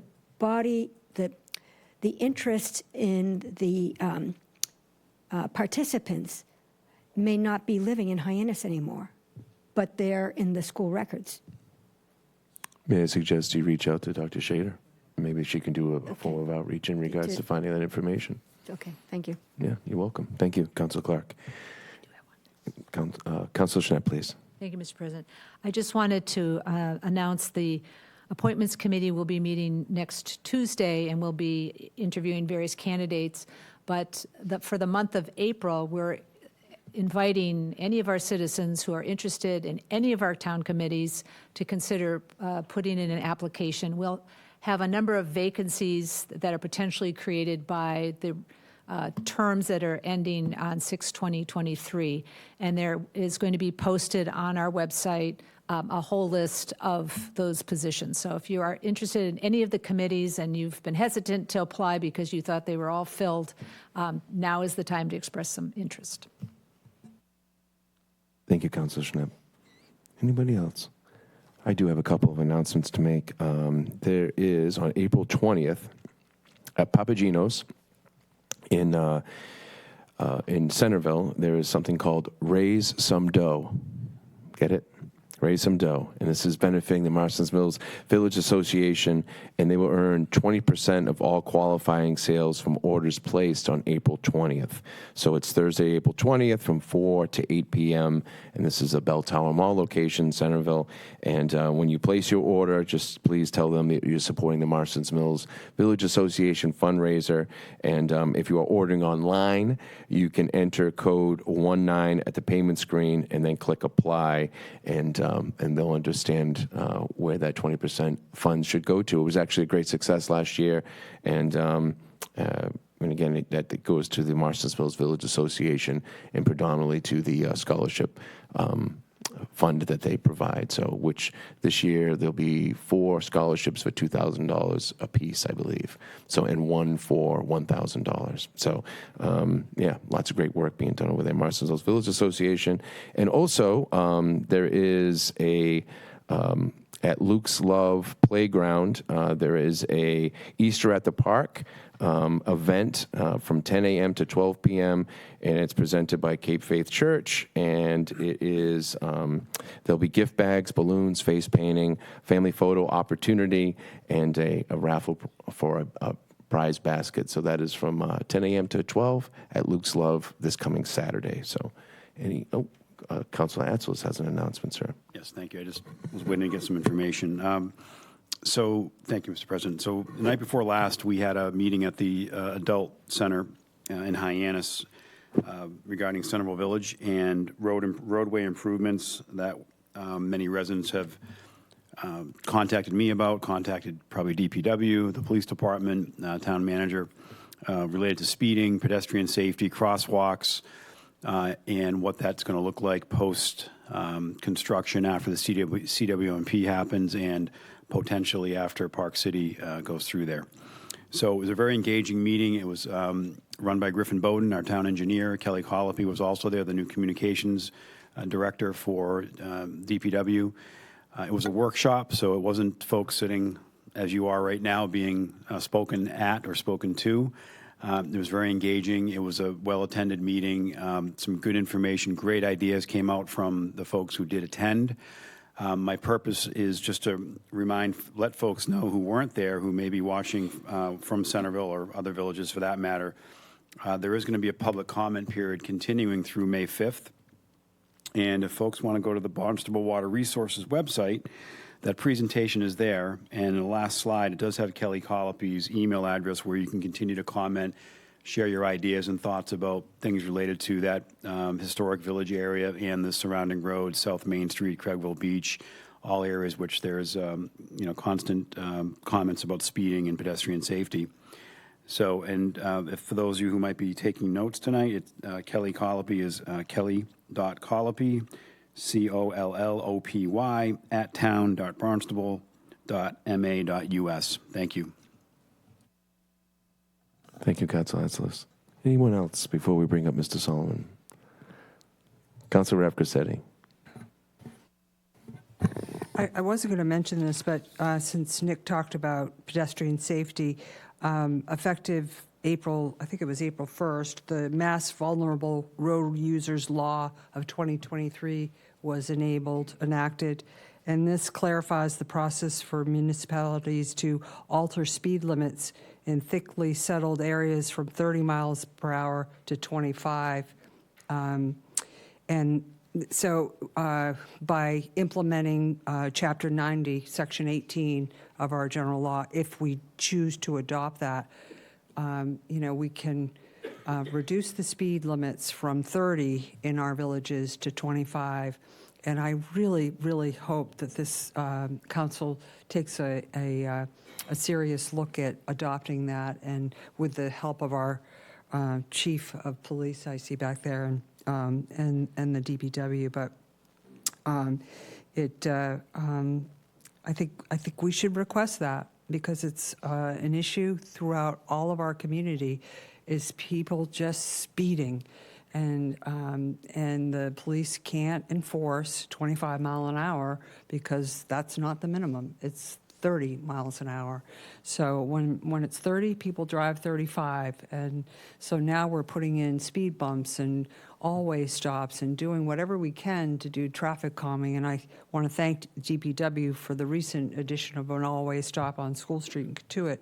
And I hope that that will help to mitigate some of the speed on our very small roads. And we talk about, you know, increasing housing and bringing more people here. Our roadways are at their capacity, and we've got to do something to calm the traffic. So I hope we can look at Chapter 90, Section 18. Thank you. Thank you, Councilor Rapkatsetti. Anybody else? Oh, Council Mendes, please. Thank you, Mr. President. On Saturday, April 29th at 3 p.m. at the Performing Arts Center at Barnstable High School, there's a celebration of life for longtime teacher and social advocate John Reed. All are welcome. I'm sure there'll be a huge turnout. So that's Saturday, April 29th at the Performing Arts Center. Thank you, Council Mendes. Anyone else? Okay.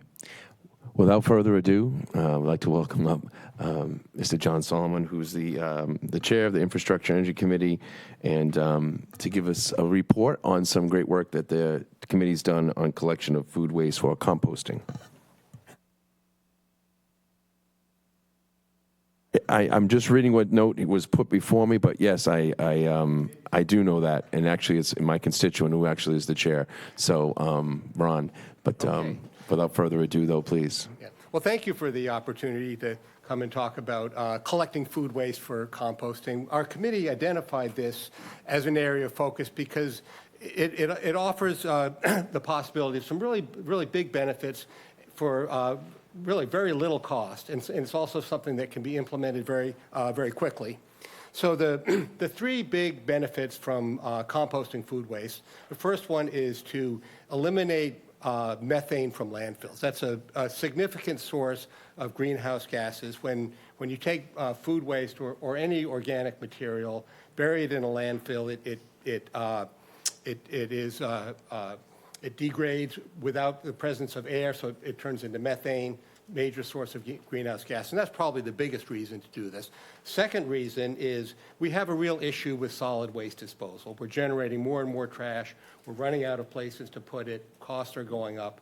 About a quarter of our trash is food waste, so that we can make take a big chunk out of that. So second thing, and then the third big benefit, of course, is just the compost that you get out of this. It's of course wonderful for promoting plant growth and taking more carbon dioxide out of the air. So three really good reasons to do this. To go in a little more detail about each of the reasons, the methane. Landfills in the U.S. are the third largest source of methane in the country. So it's and of course methane is a very potent greenhouse gas. EPA says that the methane from landfills is the equivalent of the exhaust from 20 million cars. So it's a significant climate benefit that can be gained here. We're not going to solve climate change just by composting food waste, but you make a chunk out of it. And when you think about the difficulty of all the things that we're going to have to do if we're going to address this problem, there's so many expensive, complicated things that will take a long time to implement. This is something that can be done right away, and it's not expensive, it's not hard to do. So just for the methane alone, that would be enough reason to do this. The second one, of course, solid waste management. Some of you are probably familiar with the study that the Cape Cod Commission did just about a year and a half ago, talking about the issues with solid waste here on the Cape. Landfills throughout Massachusetts are filling up. There's only really small amount of incinerator capacity. Costs keep going up. The waste is getting shipped farther and farther away. So we can really address a big part of this by getting that 25% out of the waste stream. And then finally, you have the benefit of the compost itself. You need fewer agricultural chemicals if you have compost. It's wonderful for restoring soils. It just makes plants grow, and of course, again, there's another climate benefit there. So lots of good reasons to do this. So what can we do short term to move this forward? Really, 3 action items. The first one is to provide more support for the effort we have already going on at the transfer station. The DPW folks and Tracy Regazio there at the transfer station are doing a great job with this. But we could give that a little bit more support from other parts of the other parts of the town. The second thing would be to look at collecting food waste at the restaurants and businesses and institutions, nursing homes, schools around town. All these mostly have their trash picked up by private haulers, so the transfer station program isn't going to address this.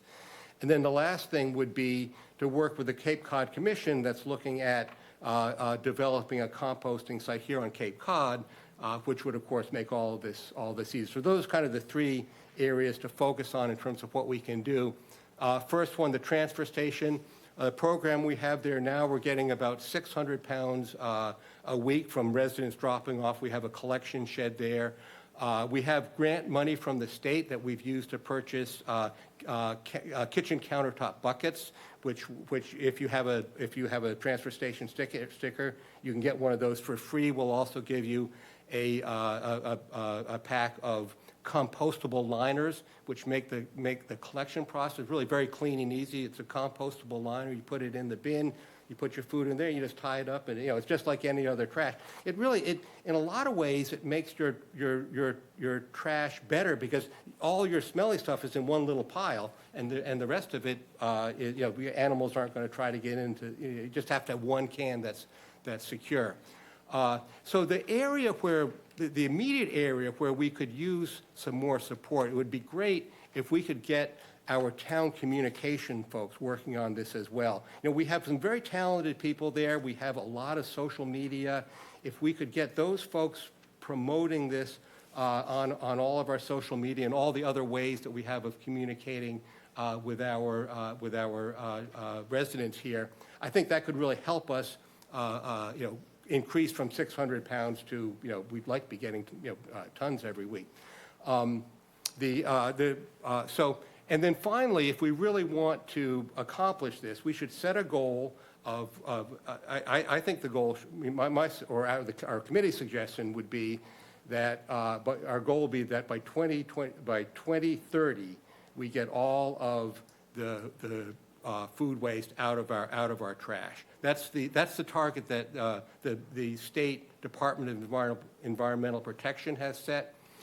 So I think we look at, we've got 600, which is really maybe about 1% now, 600 pounds. We want to get to, 80, 90% by 2030. We should track that progress and do what it takes to get that percentage up. So the transfer station is the big focus. The next thing is to look at businesses, restaurants, nursing homes, schools, and so forth. The DEP does have currently a rule in place that says any generator, a business, whatever, in the state that generates more than a half ton of food waste per week is required to separate that and have it either composted. Anaerobic digestion would be the other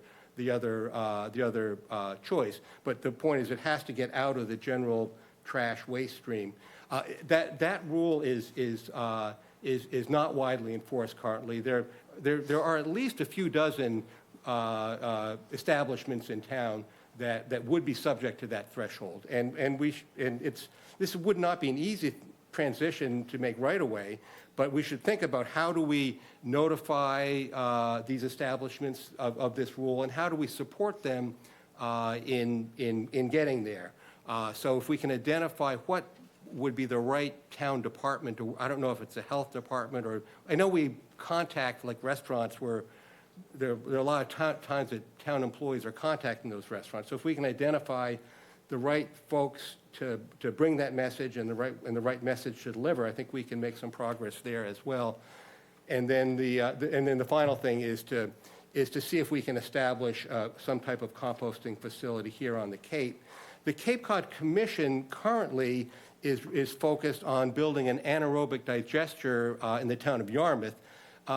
There are some advantages to anaerobic digestion. Principally, it can deal with contamination better than composting. If you're going to compost, you really can't have a lot like pieces of plastic in there and so forth. So if say you have the food court at the mall, you have a compost bin there, people, you're going to get contamination in there, and then it may not be suitable. So that might be better for anaerobic digestion.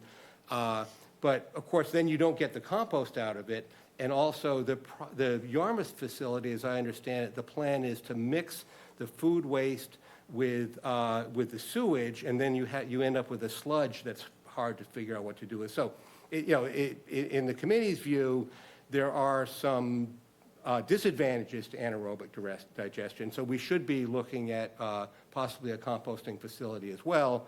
So if this is something that the council wants to do, we could look to get involved with the efforts at the county level with the Cape Cod Commission and see what we can do to move that forward. So those are kind of the short-term things to do. We haven't tried to address private haulers. Maybe some of our committee members are still.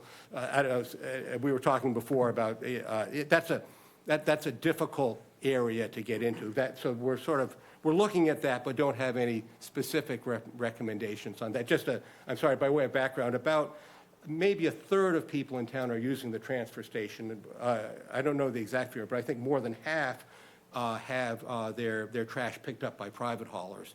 And that's a whole other area, which again, if this is something that the council wants us to, our committee to look into, we can do that, but we don't have any specific recommendations there. So that's kind of what we've come up with so far. What questions do you have? That was a great presentation. Thank you you very much. Appreciate that. Very concise and right to the point. And I appreciate, again, all your work in regards to that and the ideas in the platform for education, really, and growing that, the opportunity to increase that, because it goes directly to the bottom line. It's heavy.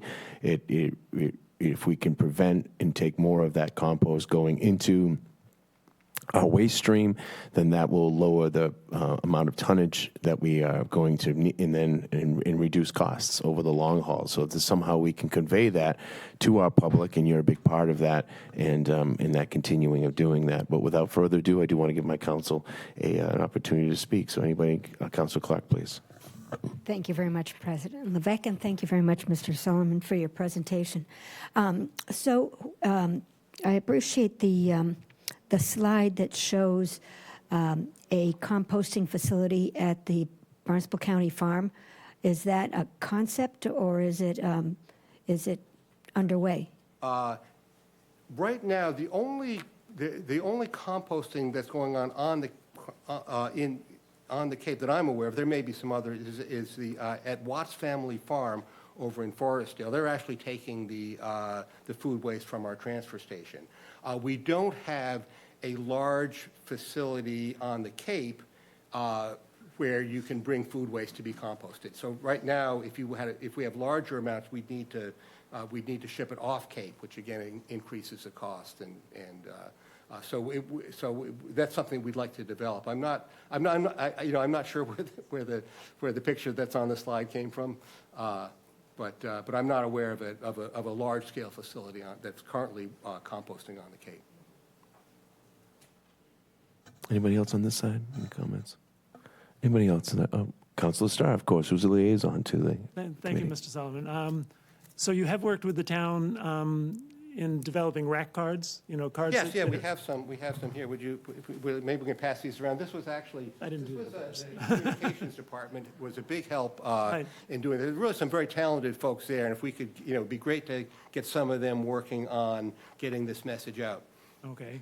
Like you and I have talked about signage at the dump and how that could be improved. And Tracy has just ordered another sign to make it. We're going to put a more prominent sign, kind of a little bit closer to the traffic flow there. So that will help as well. But it would be nice to develop some more sophisticated signs to try to really, the sign we have on order now just directs you where to bring it. Right. what we maybe could do, and again, we need some help from the people who have this kind of talent, some signage to get the message out, explain why this is important. Right. Because, I mean, there are signs when you first drive in, at the first compactors that say you can't, it lists the banned materials that Yeah. shouldn't be going in the compactor. Right, so we could maybe make those a little bit more prominent. One thing we hope will really help, when you get your new sticker this spring, you'll get one of these cards as well. So that will, that's another way to help get the message out. But that's really where we need to focus our efforts. We're going around to the different civic associations in each of the villages and giving little presentations there as well.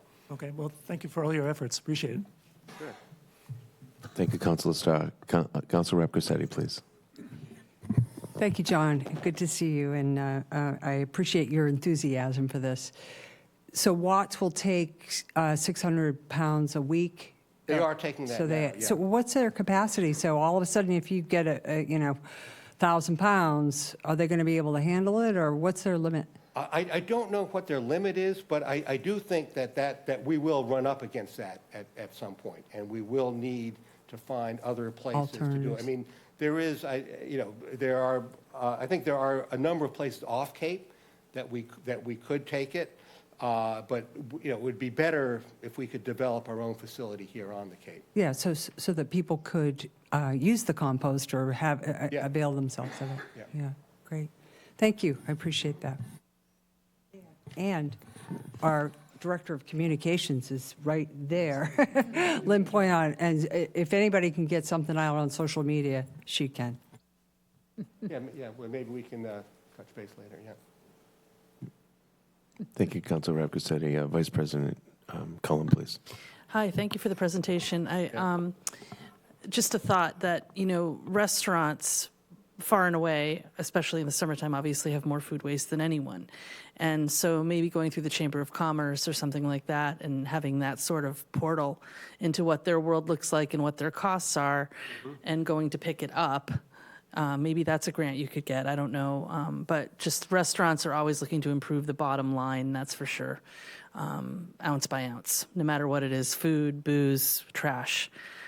So that would be a huge proponent, I think, if you could organize that. And then there's a lot of, like the collaborative with Jenny Wheeler. She does a lot of kind of, gathering food from different sources. She would probably be a wealth of information. It just seems like there's some structure that needs to be built out to get you to thousands of pounds. But, I think it's possible. God knows we're all creating trash every moment. So thank you. Thank you. Councilor Swam, please. Thank you, Mr. President. Okay. Nice presentation, John. Thank you. How do you know that you're collecting 600 pounds a week? Well, it's an estimate based on the number of we call them totes, the big giant, well, not giant, but large barrels. And I think we're getting about 3 or 4 of those per week. And so, it's we don't weigh each one each time, but. And who transports the waste to Watts? They come and pick it up. Watts comes. Yeah. Okay, so our staff doesn't have to take it. They just have to. Right. Okay. Yeah. They just have to manage the barrels. And you still have the buckets available at the transfer station for people to pick up? Yep. Okay. Yes. And is there any signage to get people to where you pick those up, or? Well, it's in the office there, same place where you get. It's in the same office where you go in to get your. I know you can get your stickers online now, but where you used to go in, it's as you go past the recycle area, there's an office. But if someone doesn't know that they're there, is there anything that helps direct them to? Right now, there is really. Our rack card or leaflet, which people will get with their stickers, is. That's what we're hoping will really inform people about this. Great. Anything else? Councilor Lucky, please. Yeah, I had a question too on that 600 pounds. You said 25% of the total is this food waste. Yeah. What does the 600 pounds represent? What part of the 25% is that, or is it? It's probably a little under 1%. So yeah, so we're we're getting some, but there's a lot more to go. Yeah, no, I spend quite a bit of time at the transfer station, probably twice a week I go out there.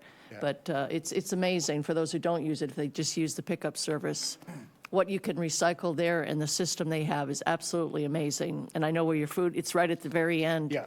And the office is over there to the right. So I think it's very clear. It's just an education thing like anything else, but a beautiful presentation. Yeah. Absolutely. Thank Thank you. Thank you. Anyone else on this side? Council Clark, please. Thank you again, Mr. President, and thank you for your good research. Two things. Perhaps this information can be on the town's website under the transfer stations. Yes, and that's another area Especially where, pick up your free food bucket. yeah, and that's just a question of, we need somebody who has that skill to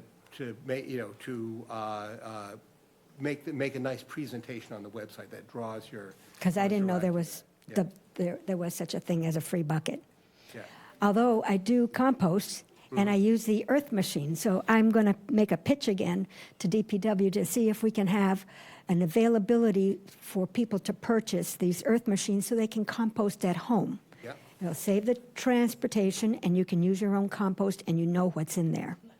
And I mean, certainly composting at home is a good option, although one advantage, and you could do this in addition to the home composting, at the transfer station, you can bring. Mr. Solomon, could you just get a little closer to the mic because so we can bring, record? you can bring meat products, dairy, also paper towels. So things that you wouldn't necessarily put in your home compost, you can still bring to the transfer station. Again, educational pieces that we learn along the way. So this is important. Councilor Cusack. Thank you, Mr. President. And to sort of maybe a little bit on what the Vice President was mentioning, a couple of slides back, you said that there was, John, a statewide requirement that doesn't seem to be enforced. And when I think about low-hanging fruit, it seems like that I wouldn't want to suggest that increasing people's cost of doing business is a great idea, but right, we have something on the Commonwealth's books that suggests that a certain level of producing this waste that you're required to dispose of it properly, and that is not being enforced, correct? And we have multiple institutions that probably are negating or not participating in this. I think it's fair to say that the majority that are subject to this requirement are not following it currently. Any thoughts on enforceability or? Well, what? My thought is that we start with education and support. I think we have to give people time. The restaurant business is a tough business, and you can't just go in and make a demand. But I think, so I think we should be communicating that this is something that we do expect them to do. We might say by next fall. I think as we head into a busy summer season, people are already struggling finding staff, training staff. I don't think you have to give people time to set up. But I think we want to inform people that over time this is a requirement, and then also direct them to the resources to help them figure out how to do it. The DEP has actually a pretty extensive program through a company called Recycling Works, where they have a lot of material to help support businesses in understanding how best to do this. And they will even actually go out and make site visits if you ask them. So we might be able to get them to come down and speak to a bunch of folks. So it's I think we want to do it carefully, but again, this is a big step, and it really depends on what the council, how far the council is willing to go, and how quickly, and can we, we'd really. I don't think we can have. I don't think as a committee member, I want to. It's appropriate for me to go knocking on a restaurant door and say, "Hey, you need to do this." We need to involve our either the health department or I imagine there are multiple town departments that are interacting with restaurants and other businesses around town, and we probably the health department, but whoever we think are the right folks to get this message out, and then develop the right message to send. So I think it is something we should do, but again, it's a question of how, is this something So that if you the look council at the wants to- protocol, right? wants The to energy, support and- excuse me, I'm sorry. The Energy and Infrastructure, just to help you out. Yeah. Energy Infrastructure Committee is an advisory committee to the town council. Right. So you are here advising the town council. And myself as the president of the town council and Vice President Cullum will take this information that you've given us along with the discussion that we've had and any other council who wants to chime in, and we'll bring that to staff. And we'll see how we can move forward and implement this moving forward. I think what you said, and I think I like your process in a lot of different ways, is here where we started, and this is where we could go, and if we want to take it even further, we can go there. And I think that's a great, setting marks and goals moving forward of what we can accomplish moving forward. I appreciate the fact that necessarily hammering down on restaurant, like you said, it's a tough business. They don't quite understand. There's already demands putting on them. If we go in with them and just, and be heavy-handed, then we might not get the buy-in that we need. However, what you're talking about is more, lack of a better term, maybe a gentle approach where we're showing them, and then it would probably be news to people that they're in violation of a DEP regulation, that type of thing. So when you let people know in an educational way and in a partnership type of way, coming alongside people instead of kind of lording over them, I think that you get more buy-in. So Councilor Starr actually brought in the bucket. I think when it was first kind of and showed us, it wasn't full. We didn't. It was nothing in it. However, it was just the beginning, and that was, something that's. And again, maybe it is something. There are suggestions and things that my mind's churning, and we don't have time for all of my ideas, but it's a. Oh, that's very good. That Council Cullum's saying it's a composting happening in my brain, but it's dangerous, and so. Yeah. Oh God. Here we go. All right. Before we digress too much, my point is, we will bring this to leadership and staff, and to consider everything you've presented today and all the thoughts here at the council dais. We'll take it seriously, and your investment in our community is valued, and we really appreciate you being here. So, any other comments from the council? Okay, I just want to say thank you very much. It was a great presentation, and appreciate your hard work. And like I said, this could really go a long way we talk about budgets, we talk about ways we can possibly save money. And again, not to say that what we're doing right now is wrong, but are there ways to do it better? So, and you're being a part of that, I really greatly appreciate it. Thank you. Well, thank you for the opportunity, and thank you for listening. And as we move forward, if there are ways that we can help support with the effort with either doing research or making suggestions, please just let us know. We know you're right there. Thank you very much. Thank you. Have a great night.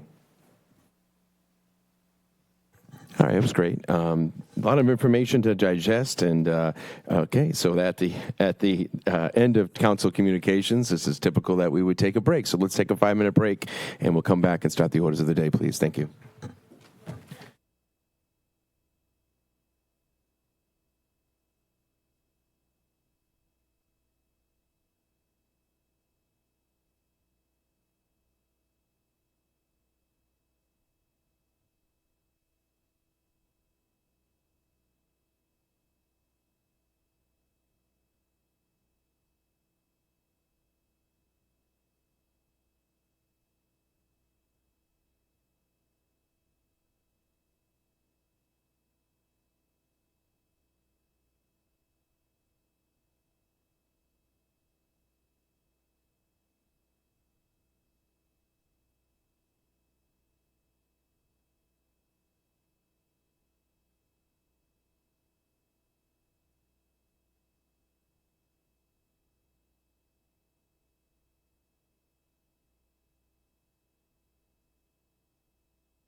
I'd like to welcome everyone back to the Town Council meeting.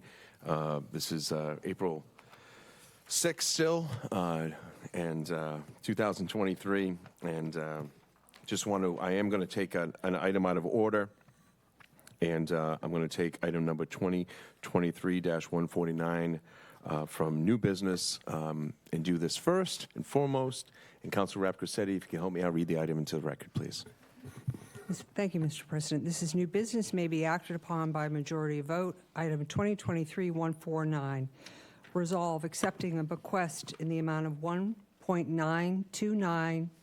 Well, let me say this again. $1,929,339.91 from the estate of Edward C. Crawford and establishing a perpetual scholarship fund to be called the Meacham Crawford Fund according to the terms of the bequest. Second. The resolve on this is that the Town Council accepts this with deep gratitude from the estate of Edward C. Crawford, late of Cotuit, this bequest, and establishes a perpetual fund to be called the Meacham Crawford Fund to provide tuition scholarship funds to be known as the Meacham Crawford Scholarship Awards to Barnstable High School graduates committed to pursuing post-secondary education in an accredited educational institution with a strong preference for students who reside, who are residents of Cotuit, all in accordance with the terms and conditions of paragraph 5th of Mr. Crawford's will dated January 24th, 2019. Thank you, Council. Thank you, Councilor Rapcossetti. And we have Finance Director Mark Milne here to help us with the rationale and introductions. Thank you. Well said, Counselor, and I will not repeat that. That was perfect. And again, we are humbled and gratified by this marvelous gift for Barnstable Public School Systems. And I would like to recognize here with us this evening Sheila Leach, who managed the estate, and Attorney Stuart Rapp. Thank you. Welcome. Who gets the check? I don't even know. Director Milne.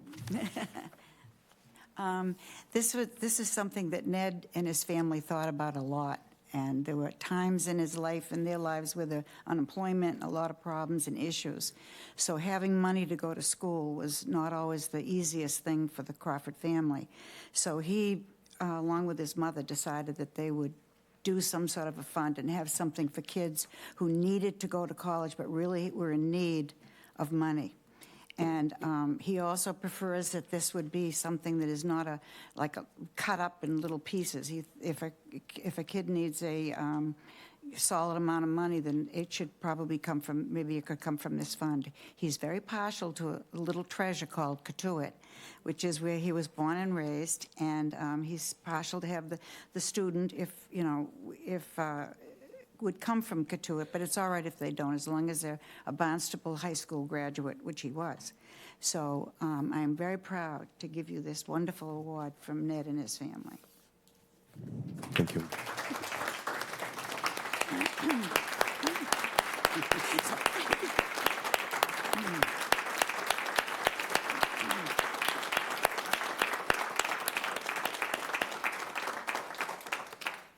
If you would, Sheila, you could hand it to the clerk. That was going right for you. Thank you. Just a quick word. Yes, Mr. Attorney. President, thank you very much for taking us out of order. Of course. Councilors, thank you for accepting it. Yeah, thank you very much for your work on. You have a great evening. Yeah. Excuse me, Mr. President. Absolutely. Maybe, Mark, once the particulars are sorted out with regard to application, because I know I've already had people inquire how much the scholarship would be for, how to apply for, when the first monies will be available. So if you could just keep us informed of that. Yes, we will. Absolutely. Thank you. Great, thank you. Okay. We gave it a standing ovation before we voted on it. But we do have a first and a second. And any other council discussion? Oh, Vice President Cullen, please. It's just amazing how many lives you've changed with that. And, when we talk about building stronger communities, it's generosity like this that does it, generosity of money or generosity of thought and kindness, and this covers all of those. So thank you very much. Thank you. Any other council comment? Okay. And if you could signify your approval by raising your hand and saying aye. I believe that is unanimous. So thank you.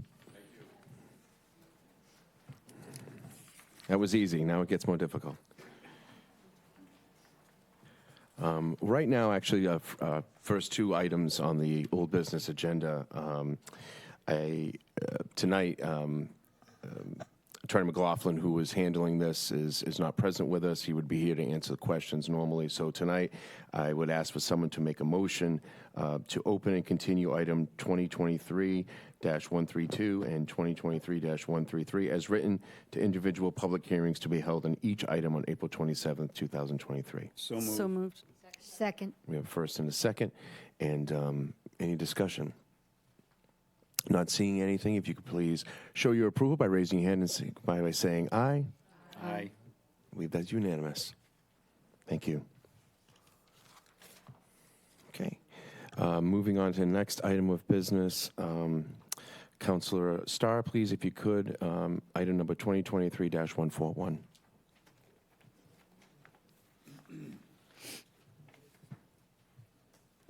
Thank you. This is item 2023-141, old business public hearing with a roll call vote, majority of the full council. Appropriation order in the amount of $65,000 for the Department of Community Services Golf Enterprise Fund operating expenses. Here first and a second, and we have Director of Leisure Services currently, Chris Ganella, with us for the rationale, please. Yeah, Interim Director Chris Ganella here, Community Services Department. Good evening, Councilor Levesque, Vice President. Stand corrected. Just some background. We've all talked about the golf course.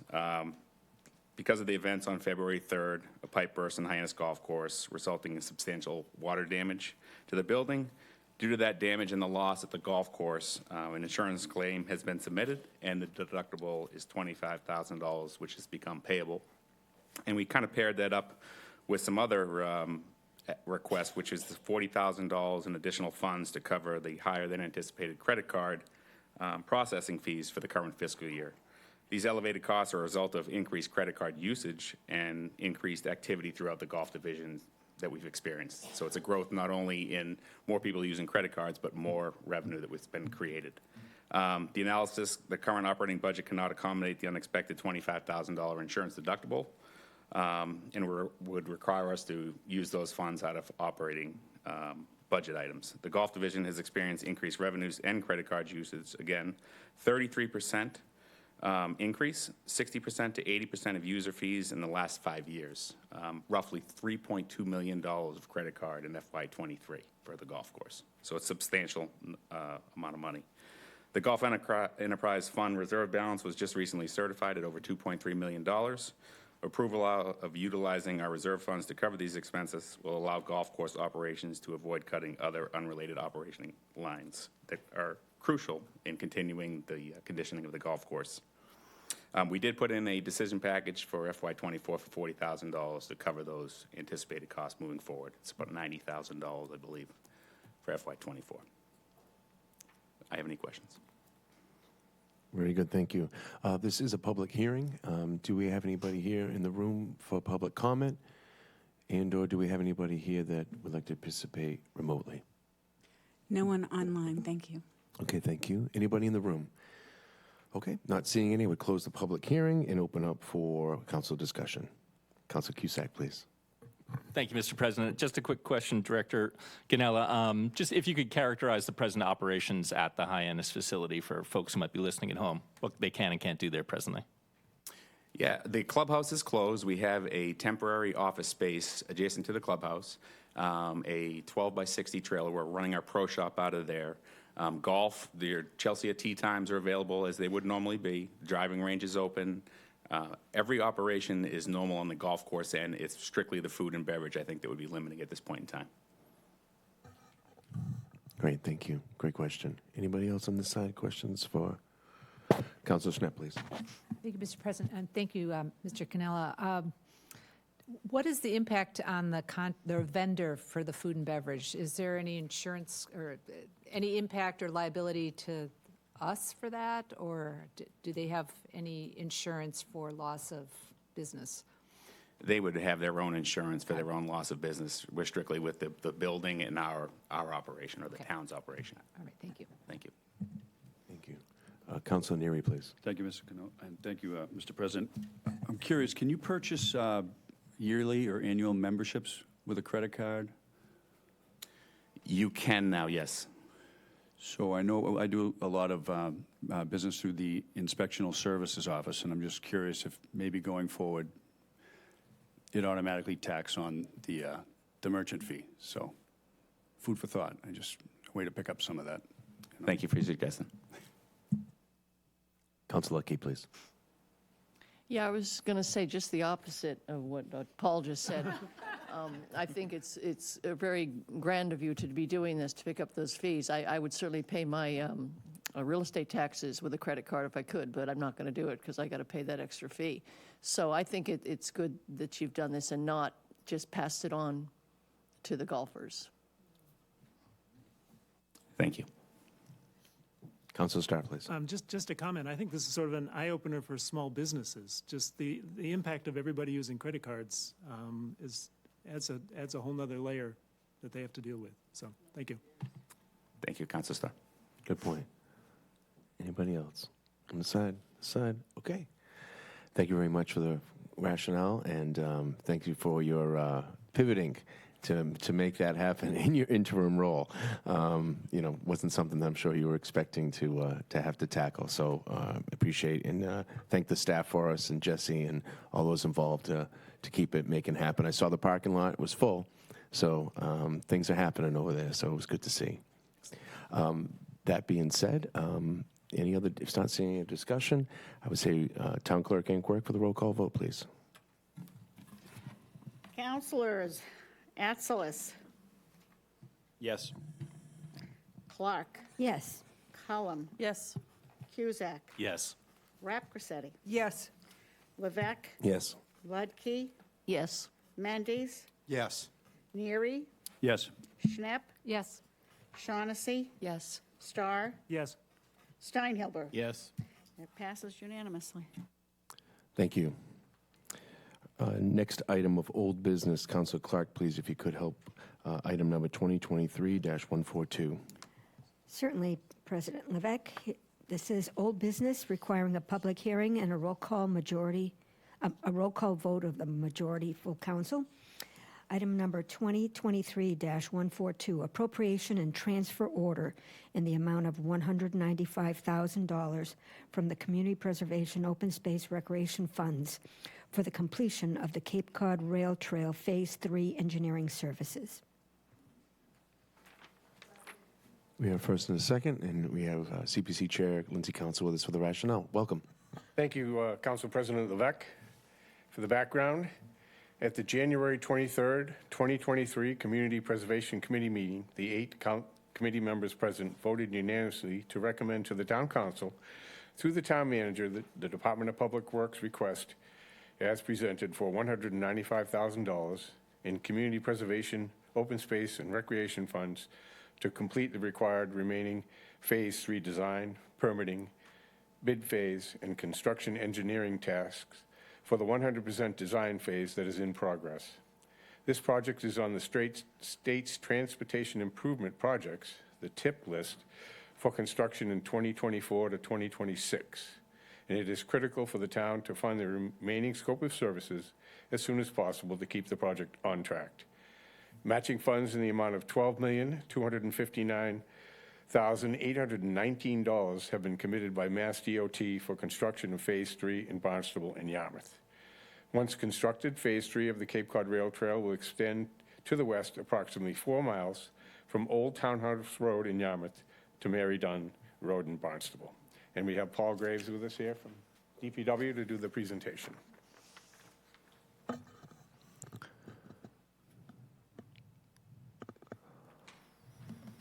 Welcome, Paul.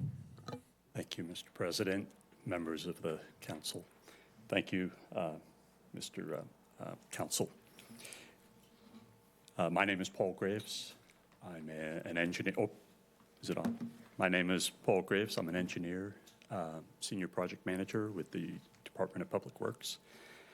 And we're actually presenting a similar item right after this for a separate phase. Just as an overview, we have a very brief presentation to show.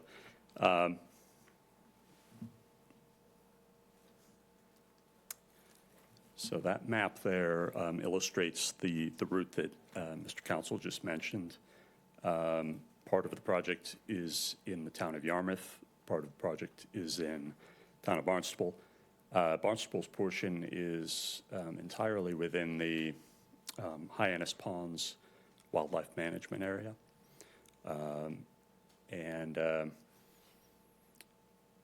Overall, though, it is about a 4-mile distance. And the reason why this is called Phase 3 is simply because the more recent extensions east of this were called Phase 1 and 2. That's all that it's about. As mentioned, we need the additional funds so that we can complete the design and get this, keep this on track for construction in 2024 through 2026.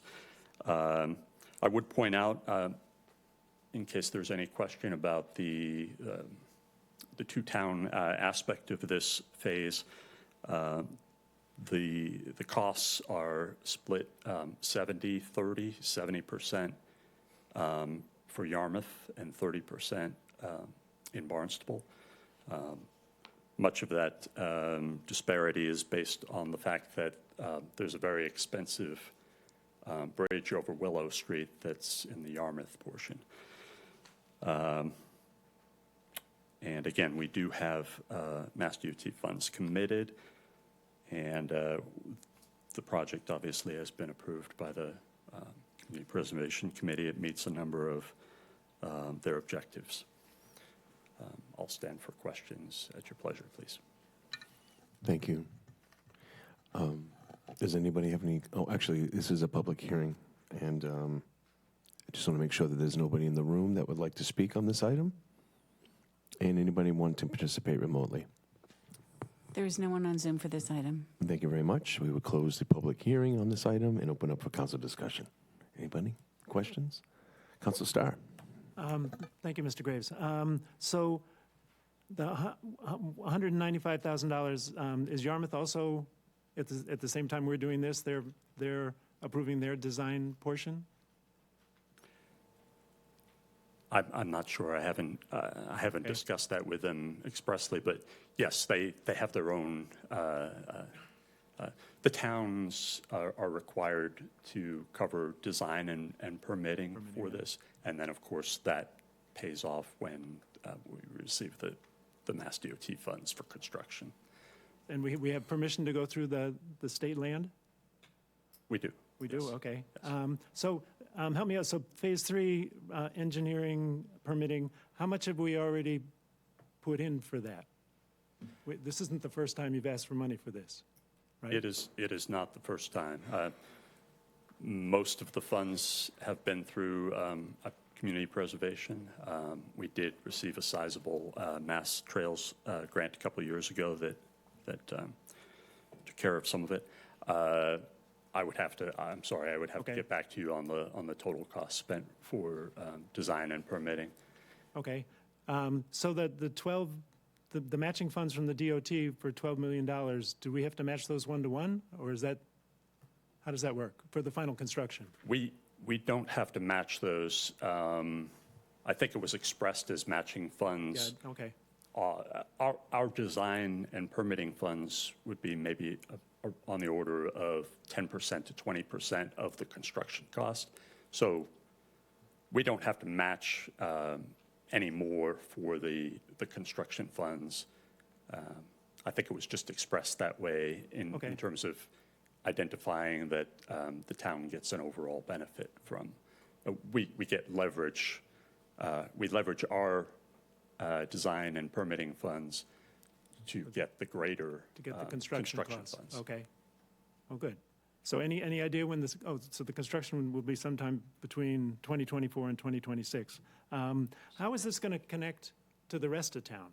I mean, it says in here it's served the local needs for commuting. Does it connect to Hyannis? Does it connect to the college? I mean, that's further down the road, but. So there are many existing and proposed spurs that will connect to the rail trail. And in the very next item, I believe, coming up here, you'll see how this is going to extend from Mary Dunn Road to the Sandwich Town line. Yeah. Okay. Thank you very much. Thank you, Councilor Starr. Councilor Schnapp. Very exciting news, Mr. Graves.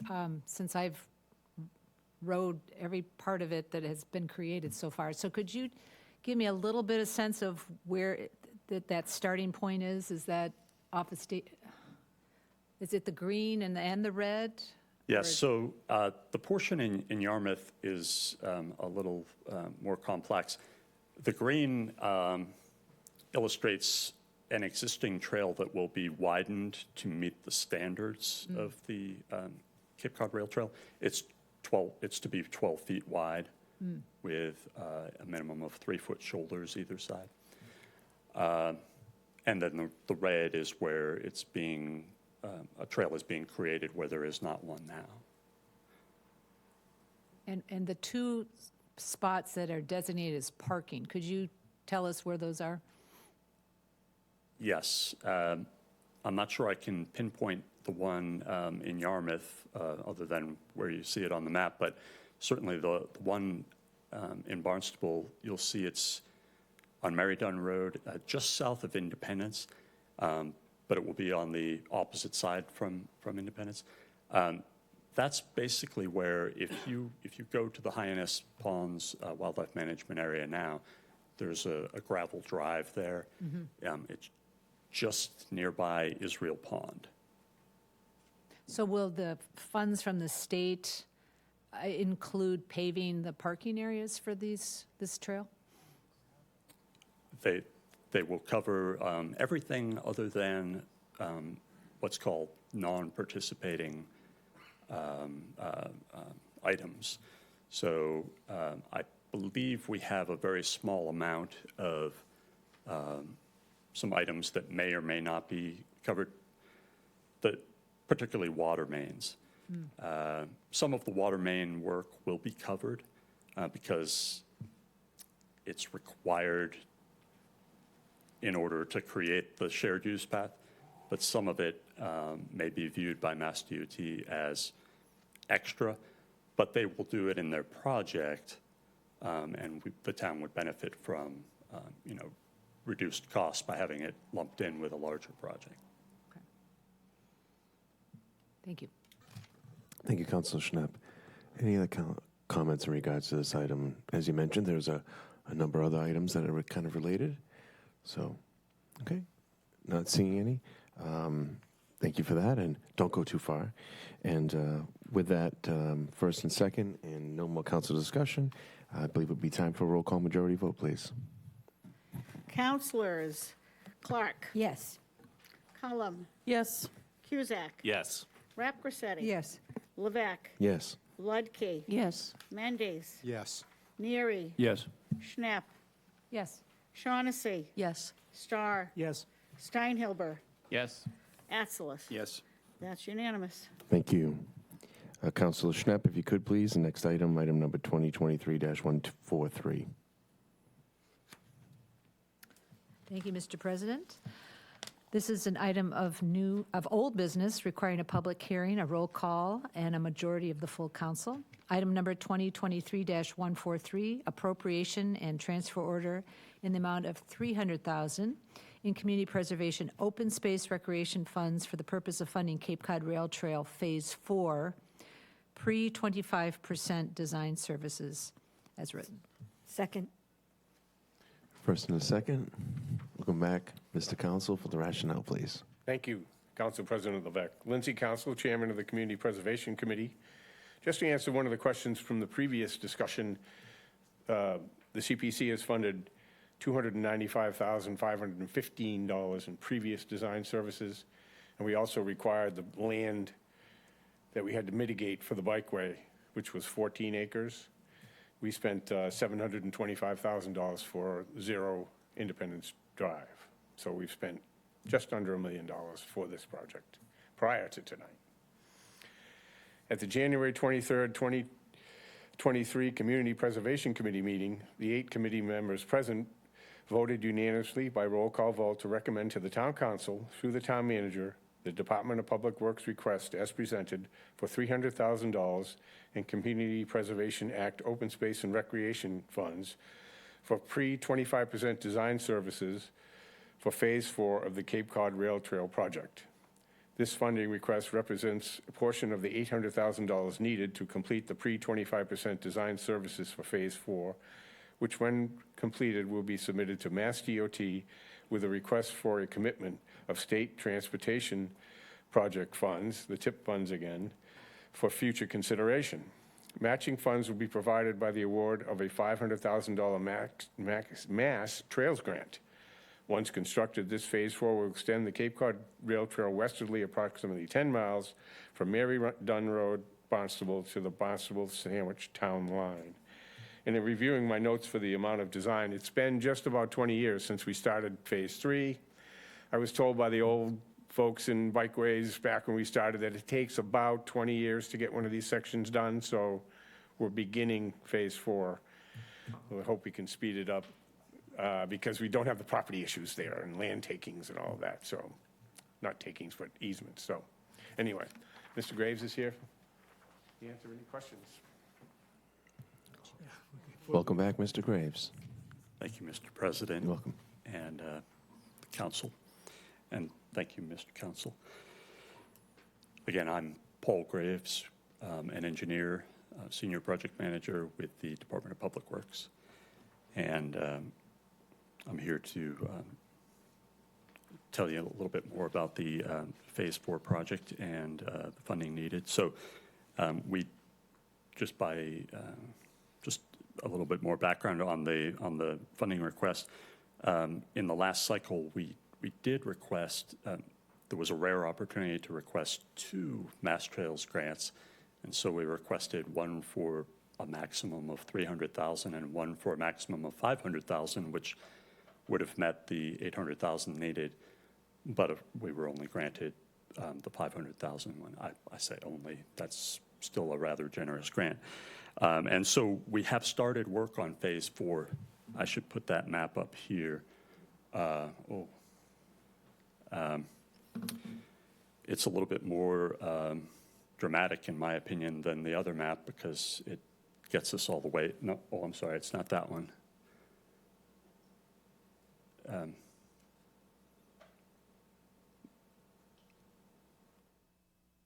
Anyway, it will bridge the gap all the way from Mary Dunn to the opposite side of town. Yes, so that little black line that you see coming in from the right side of the map, that's just sort of the end of Phase 3, and then that yellowish line that extends from there all the way to the Sandwich Town line is what we're calling Phase 4. It's about 10 miles long, obviously with some meandering. In our town, the railroad is still active, so we don't have the luxury of putting the rail trail on an abandoned railroad bed like some of the towns east of here. And so on an opportunity basis, we did a study and got a lot of great public input, and a couple of years ago came before the council and were able to receive approval for this route. And it happens to coincide very well with an older map in the town's open space and recreation plan as well. This, again, will be a 12-foot wide path with at least 3-foot shoulders on either side. And when we say shared use path, that means pedestrians and bicyclists can use it. And pedestrians has a broader definition that includes, people ice skating or cross-country skiing, so forth and so on. Bicyclists are required by state law to yield to pedestrians. And we're not far enough along on this design yet to know what the construction schedule will be, but as Mr. Council alluded, we certainly want to do it as quickly as possible. We're thinking hopefully by the end of the decade we might be to that point, but as we proceed through design and permitting, we'll be able to get more precise with our estimate on when. The total estimated construction cost for this section right now is approximately $20 million. That would be the amount that we would be seeking from Mass DOT at the end of our current process here. And we fully expect that would be subject to inflation over time, over the several years or more that it takes us to get that fully designed and permitted prior to construction. Anyhow, I think I've said what I should about that, and I'll stand ready for questions at your pleasure, please. Thank you very much. Again, this is a public hearing. Anybody would like to speak in regards to this hearing? Give an opportunity. Okay. Anybody wanting to participate remotely?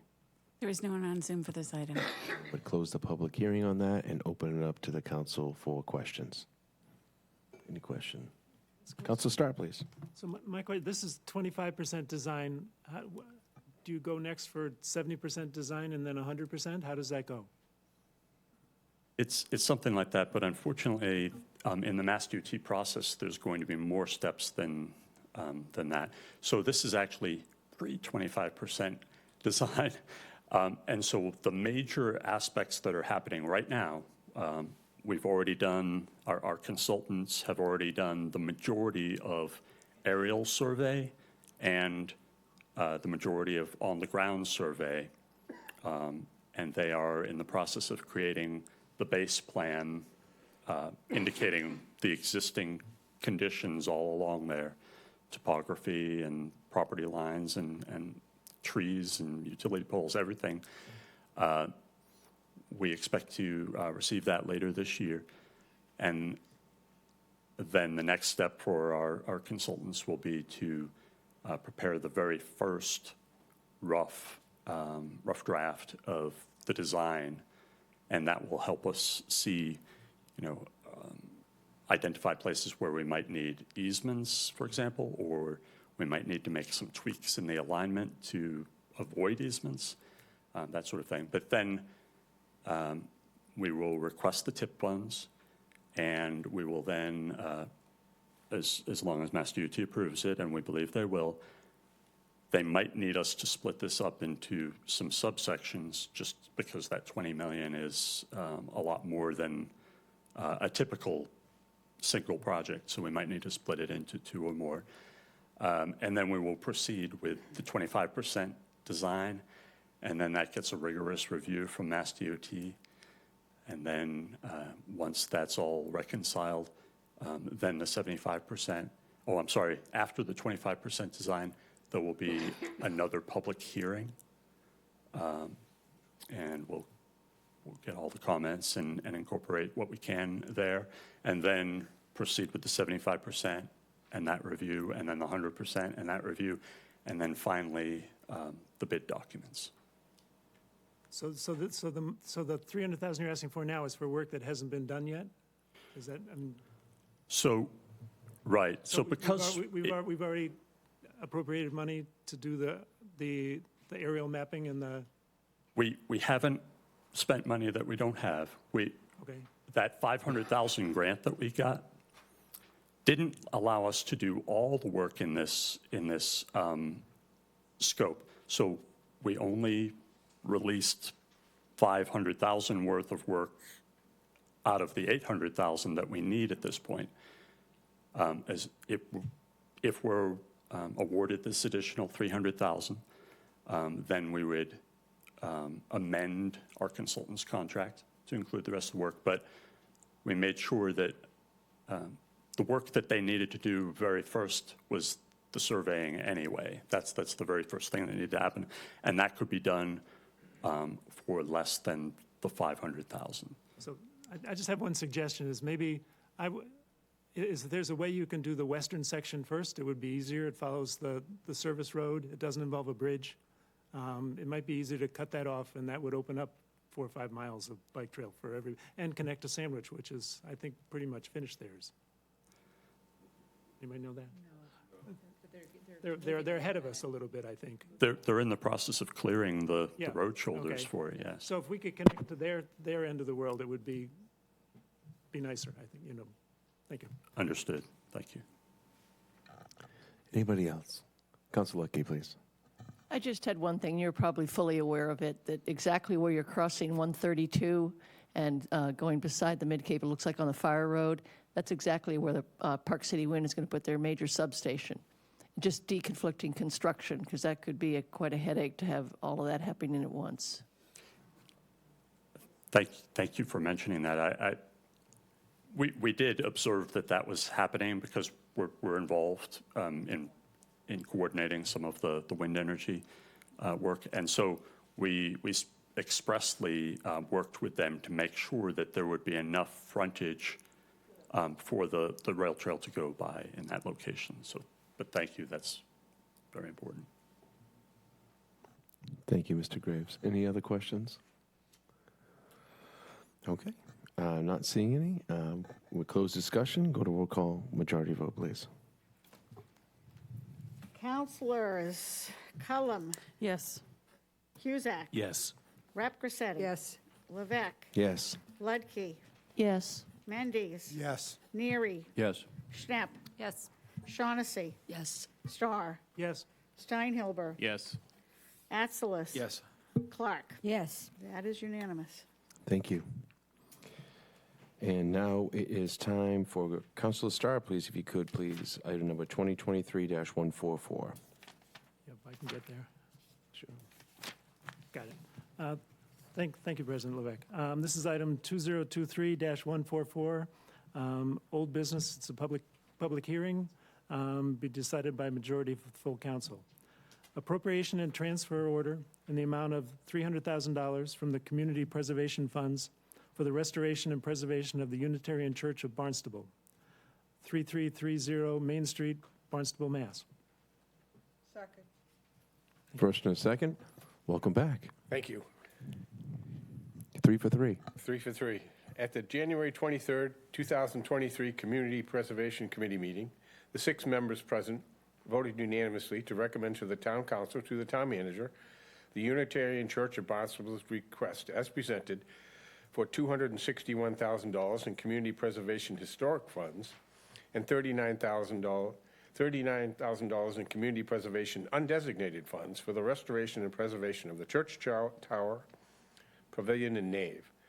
This funding request represents a portion of the total project cost of $680,225, with matching funds in the amount of $70,000 to be provided by the Mass Historic Commission grant and $310,000 to be provided through private donations.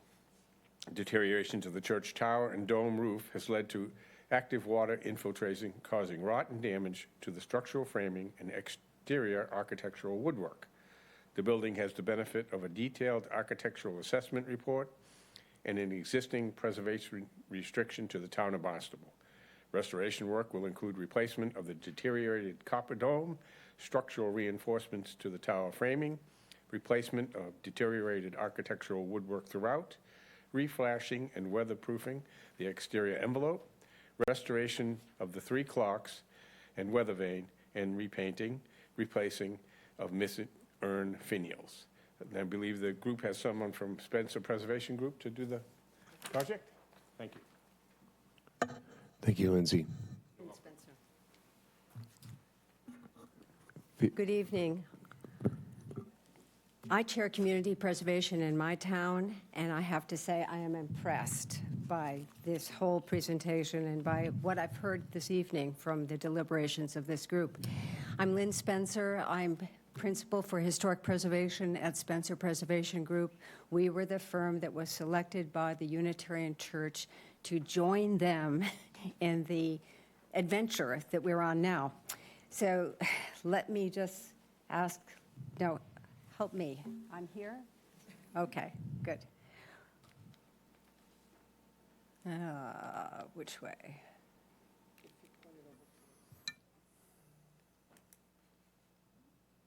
Lynn, what do you think? Do you want to advance it for me? Oops, there we go. That's good. So joining me on this is actually Crystal Gibbs, who has been the very inspired leader and chairman of the building committee of the Unitarian Church. At my side, behind me, not here, is Sean Willett, who is the project architect, and Doug Manley, who is the principal for architecture in our firm. We specialize in the rehabilitation and preservation of historic buildings, and this one is a gem. It is the third of the churches that had been established in the East Parish when Barnstable was first established in 1639. So there was a church built in 1717. There was a church built in 1939 or 1839.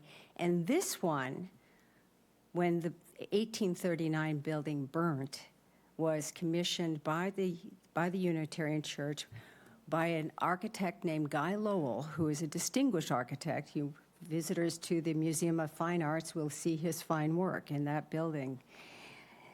They built this church in 1908 of fine materials, fine craftsmanship. When we came on the scenes, we were called in because there were significant signs of deterioration. And we were commissioned to first start out with a comprehensive assessment, including structural work on the main church building.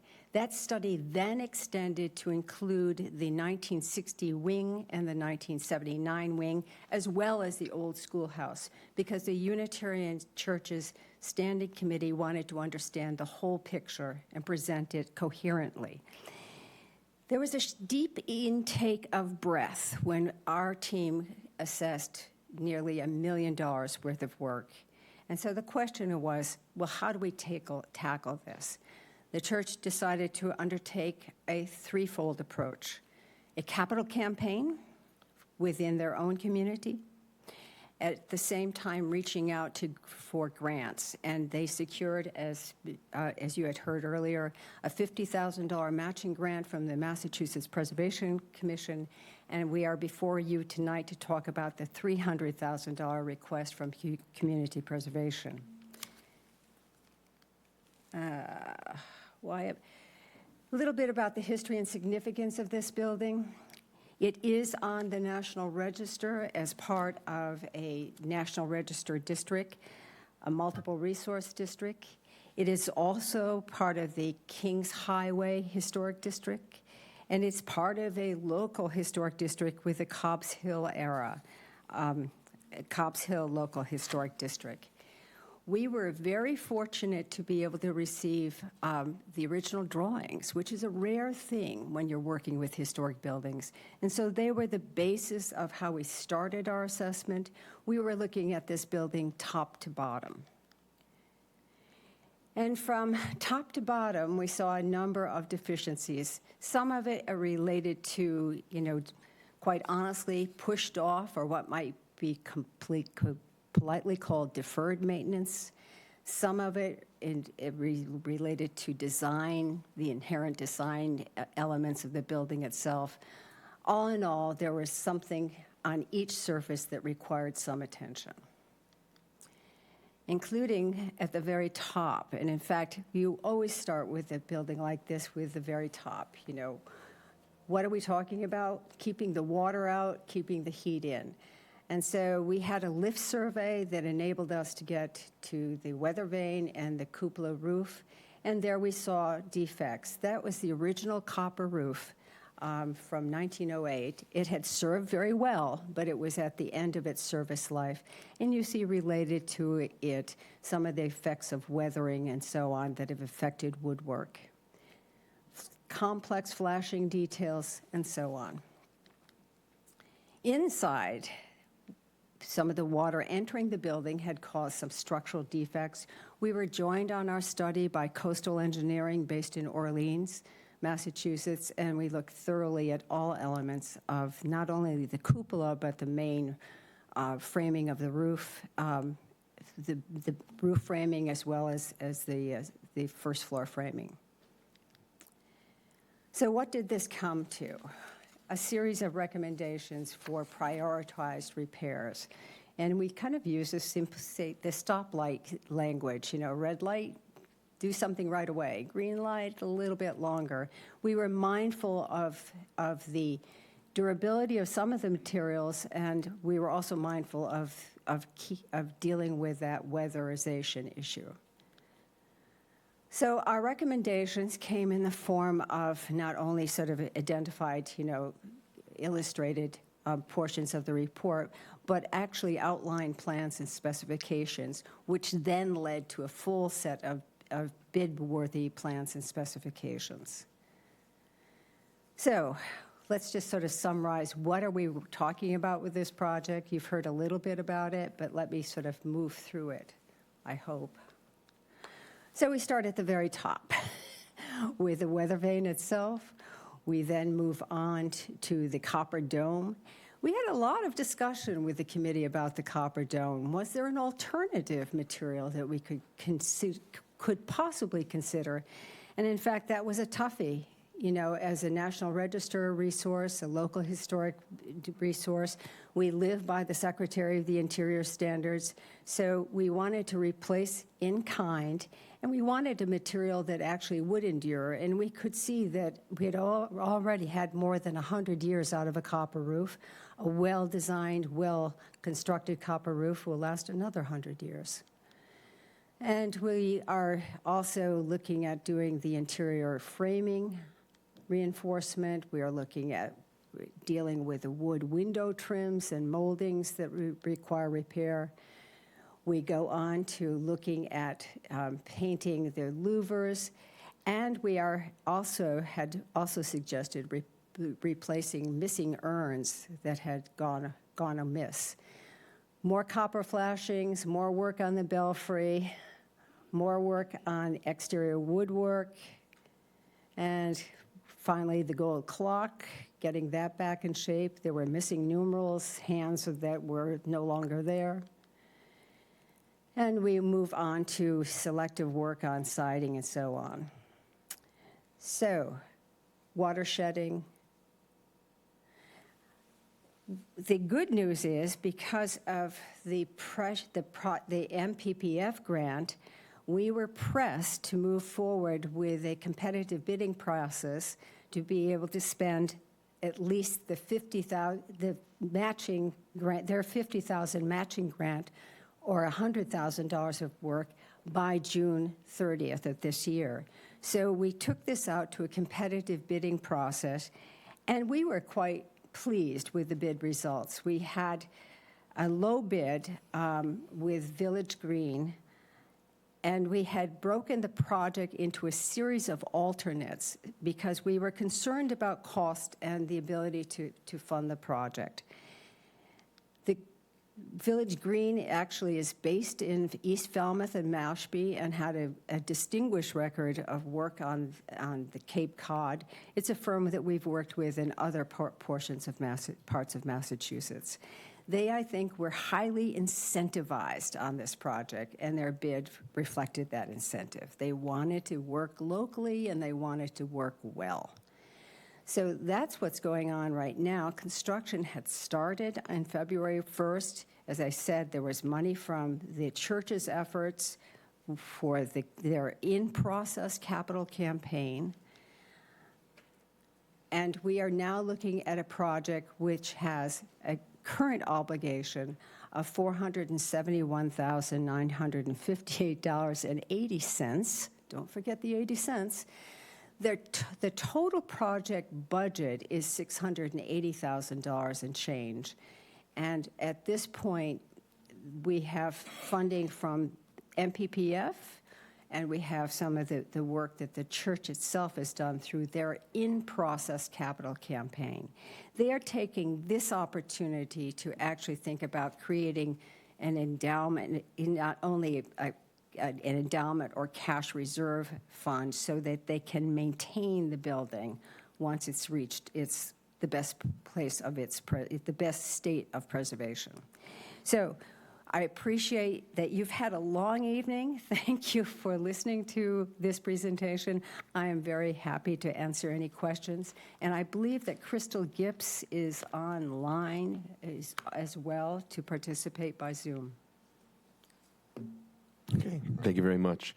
This is a public hearing, so before we go to that, I would just ask if anybody in the audience would like to speak on this item.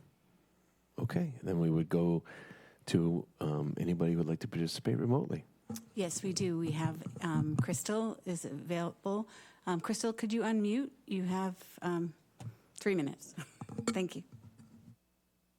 Thank you. My name is Crystal Gibbs, and I'm here, as Lynn said, as a member of the congregation of the Unitarian Church of Barnstable. I'm a very strong supporter of the restoration and preservation of this architectural gem, and I'm also a strong supporter of its place in the community in which it sits. The building serves as a cornerstone for many other structures in Barnstable Village that in their preserved forms represent the nature of the early colonial village that is so central to the power of Cape Cod as a place of living history. At one of the highest points in the village area, the church is visible from nearly all directions. It serves as an anchor to a well-preserved town. It is essential to the maintenance of the quality of life that comes with living in a town that is recognized and prized for its historic authenticity and its simple beauty, clearly a description of Barnstable Village. The collection of buildings around it is one of the reasons that visitors travel Route 6A, and it enhances the value of other properties in the village. Members and friends of the church are very committed to ensuring the preservation of this historic building, true to its original appearance. We're engaged in a capital campaign, and we will continue it until we're confident that we can fund all of the work essential to making the property true to its origins, beautiful, and sustainable. Funding from the town of Barnstable to assist in meeting that goal will contribute to the authenticity of the exterior of the Unitarian Church, which will in turn contribute to the value of other properties in the town that have been maintained, restored, and preserved by their owners. And it will continue to draw recognition to the village. We truly hope that you will approve the funding recommended by the Community Preservation Committee and will share with us in the important and exciting renewal of this historic building. Thank you.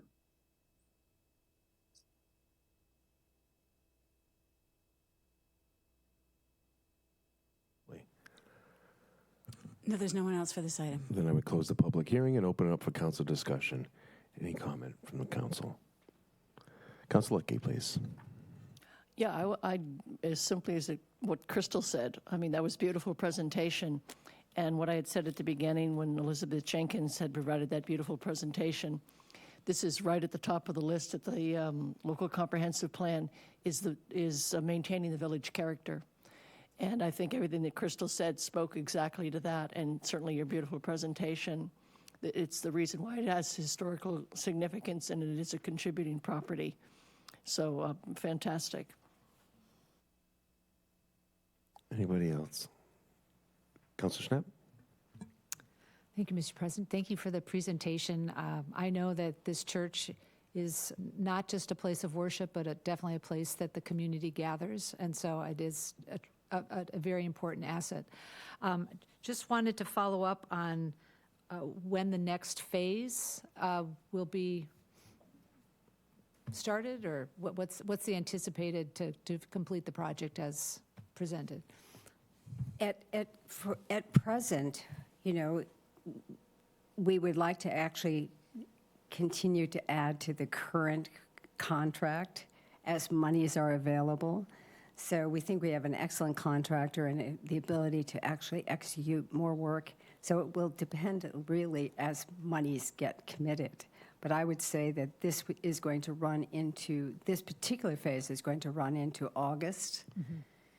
And then we'll be taking a pause as the capital campaign continues and look at the next phase, which will probably be a year to 2 years out.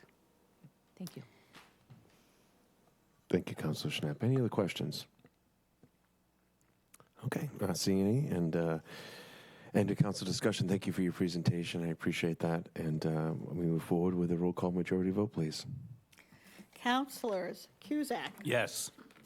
Rap Grissetti. Yes. Levesque, Yes. Ludke, Yes. Mendes, Yes. Neary, Yes. Schnapp, Yes. Shaughnessy, Yes. Starr, Yes. Steinhilber, Yes. Atzelis, Yes. Clark, Yes. Cullum. Yes. That's unanimous. Thank you very much. Thank you. Thank you. Thank you for being with us. Thank you very much. Thanks for staying the duration there. Appreciate it. All right, moving up to the next item of old business. Council Neary, please, if you could. Item number 2023-145. My pleasure, Mr. President. This is old business requiring a public hearing and a roll call majority vote. It's item number 2023-145. It's an order amending Article 2 Sewer Assessments, Chapter 184, Sewers and Water of the General Ordinances, as it's written. Second. A first and a second. And we have Town Attorney Karen Noba for the rationale, please. Good evening, councilors. Karen Nober, Town Attorney. This order proposes to amend the sewer assessment ordinance that was approved by the council in 2021. The proposed amendments make corrections and clarifications and add a new section. And I'm going to go through each section and just explain the changes. And I'm going to put it up on the screen. I don't know how helpful this will be, but I thought I'd give it a shot. Waiting for Lynn. Okay, so Section 1 of the amendment deletes the section of the ordinance entitled Sewer Connection Costs and replaces it with an entirely new section. So this is the language that is in the current ordinance, and this is the language that we are deleting. And the new language, which is here, clarifies that it is the responsibility of the property owner to select and hire their contractor to perform the connection services. The owner can then either pay the contractor directly for the services or enter into an agreement with the town under which the town will pay the contractor and finance and assess 100% of those costs back to the property owner as an additional and separate sewer connection assessment. This change makes clear that the town is not hiring the contractor and the town is not doing the work. So I don't know if there are any questions on that before I get. Council Starr. I had a question about the contract. Are we going to write a model contract? We'll have to do a short agreement where we do just that, yes. Because we don't want to be having to go back in a year later or 9 months later and fix something. No, we're not going to do the contract with the contractor. We're going to do an agreement with the homeowner. Okay, They're hiring the contractor. okay. This is about how they choose to pay for it. And the grinder pump, is that part of the contract? That is not something I can speak to. I don't know if Director Santos is Is still that here? important now or not? No, okay, forget it. Okay, sorry about that. Just asking. Stay tuned. Council Lucky, you had your hand up. No, I don't know if I heard wrong. I don't think you said plus interest. I thought you said 100% of the cost back to the property owner, and you skipped plus interest. I don't know if I heard it incorrectly, but I just wanted to make sure, because that's an important component. That's it. Yes, I believe it is with plus interest. Yes. And Thank you. Well, I'll wait for you. a follow-up, sir, Council Starr. Thank you very, Go for it. thank you very much, President Levesque. You're welcome. About the interest, I had a question. So it's whatever the prevailing interest rate is plus 2%? Yes? I think we talked about that at one point. We're going to get to it, actually. So the interest chart, Our cost. Is the microphone on? Is the mic on? okay, there we go, sorry. Okay. So wherever our cost is for borrowing the funds, because we have to go out and borrow the money to finance their connection costs. So it's whatever the interest rate is on that borrowing plus 2%. Okay. I think it's just important to make it clear because very soon we have to send this information out to the consumers. It references the section of the statute, of the ordinance where we spell that out. Thank you. Councilor Schnapp. Thank you, Mr. President. Is there any limit to the costs that can be incurred? It's unlimited, right? Yeah, I think it's whatever they work out with their contractor. Okay. And I know this is to amend our sewer ordinance, but there's the companion county program that I would imagine would be offered because some of our homeowners would qualify for zero or lesser interest charges for this.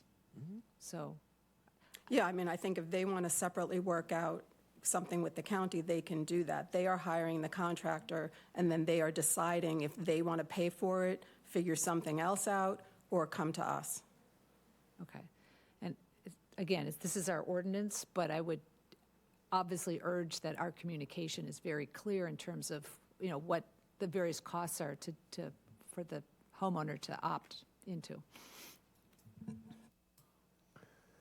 Great. Any other questions? Move right along. Okay. So sections 2, 3, and 4 of the amendment make changes to the section entitled Deferral of Charges. We're making a change to the title, and I'm going to talk about that in a moment. Section A, we're not making any changes. The ordinance as currently written only allows eligible property owners to defer sewer use charges. It does not allow those property owners to defer sewer assessment charges. We actually meant to do sewer assessment charges. We incorrectly did the sewer use charges. We're leaving that in place. We're proposing to leave that in place. So A does not change. B, we're changing assessments to sewer use charges because that's the actual correct reference to that statute that we're accepting there. And so we're making that change. And then we're adding language in C that allows the eligible property owners to also defer the sewer assessment charges. So that's what this provision does. And then the next section, D, the council would need to accept the provisions of Section 13B of Chapter 80 in order to allow us to be able to do that. So then we also, in E, F, and G, all basically look the same. So we have broadened this section to address suspension of charges, and these are the sections E, F, and G. Under state law, sewer assessments on properties classified as forest land, agricultural or horticultural land, or recreational land must be suspended until such time as there is a change of use for the property.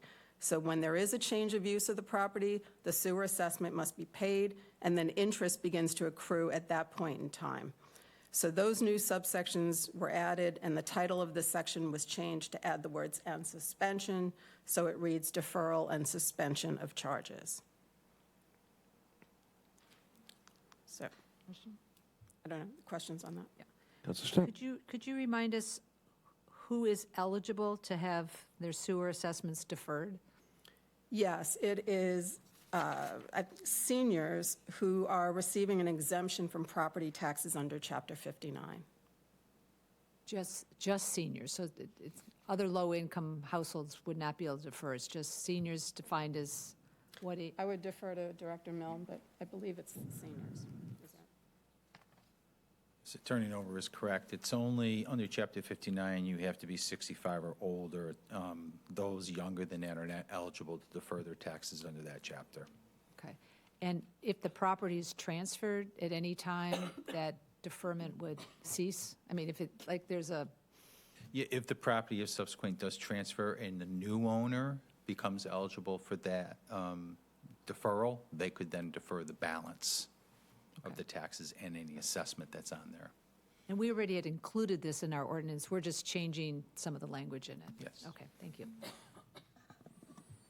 Okay, any other questions? Anything else? Okay. It is a public hearing? No, Well, we got more to go, right? little bit more. Okay, let's keep going. I'm just So- reminding. Okay, so Section 5 deletes the section entitled Abatements and replaces it with a new section. So this is the language we are deleting.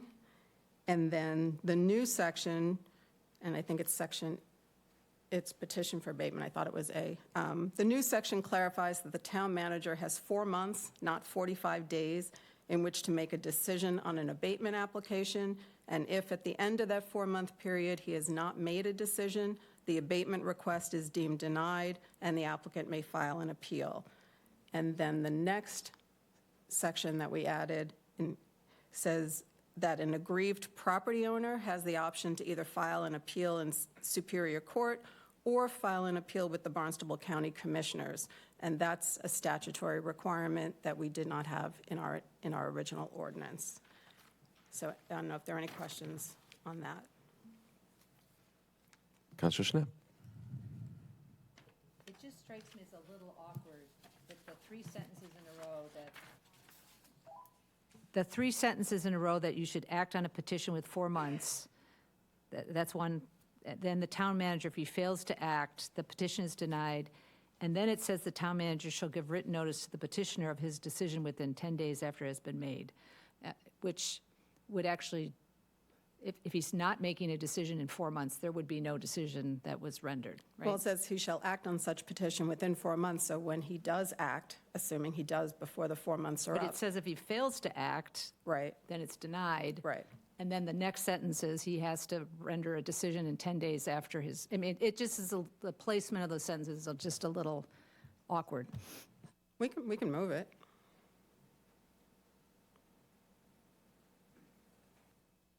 Yeah, I might switch the order of those two. So if he's going to make a decision, he or she, you know, it's that decision is made in 10 days.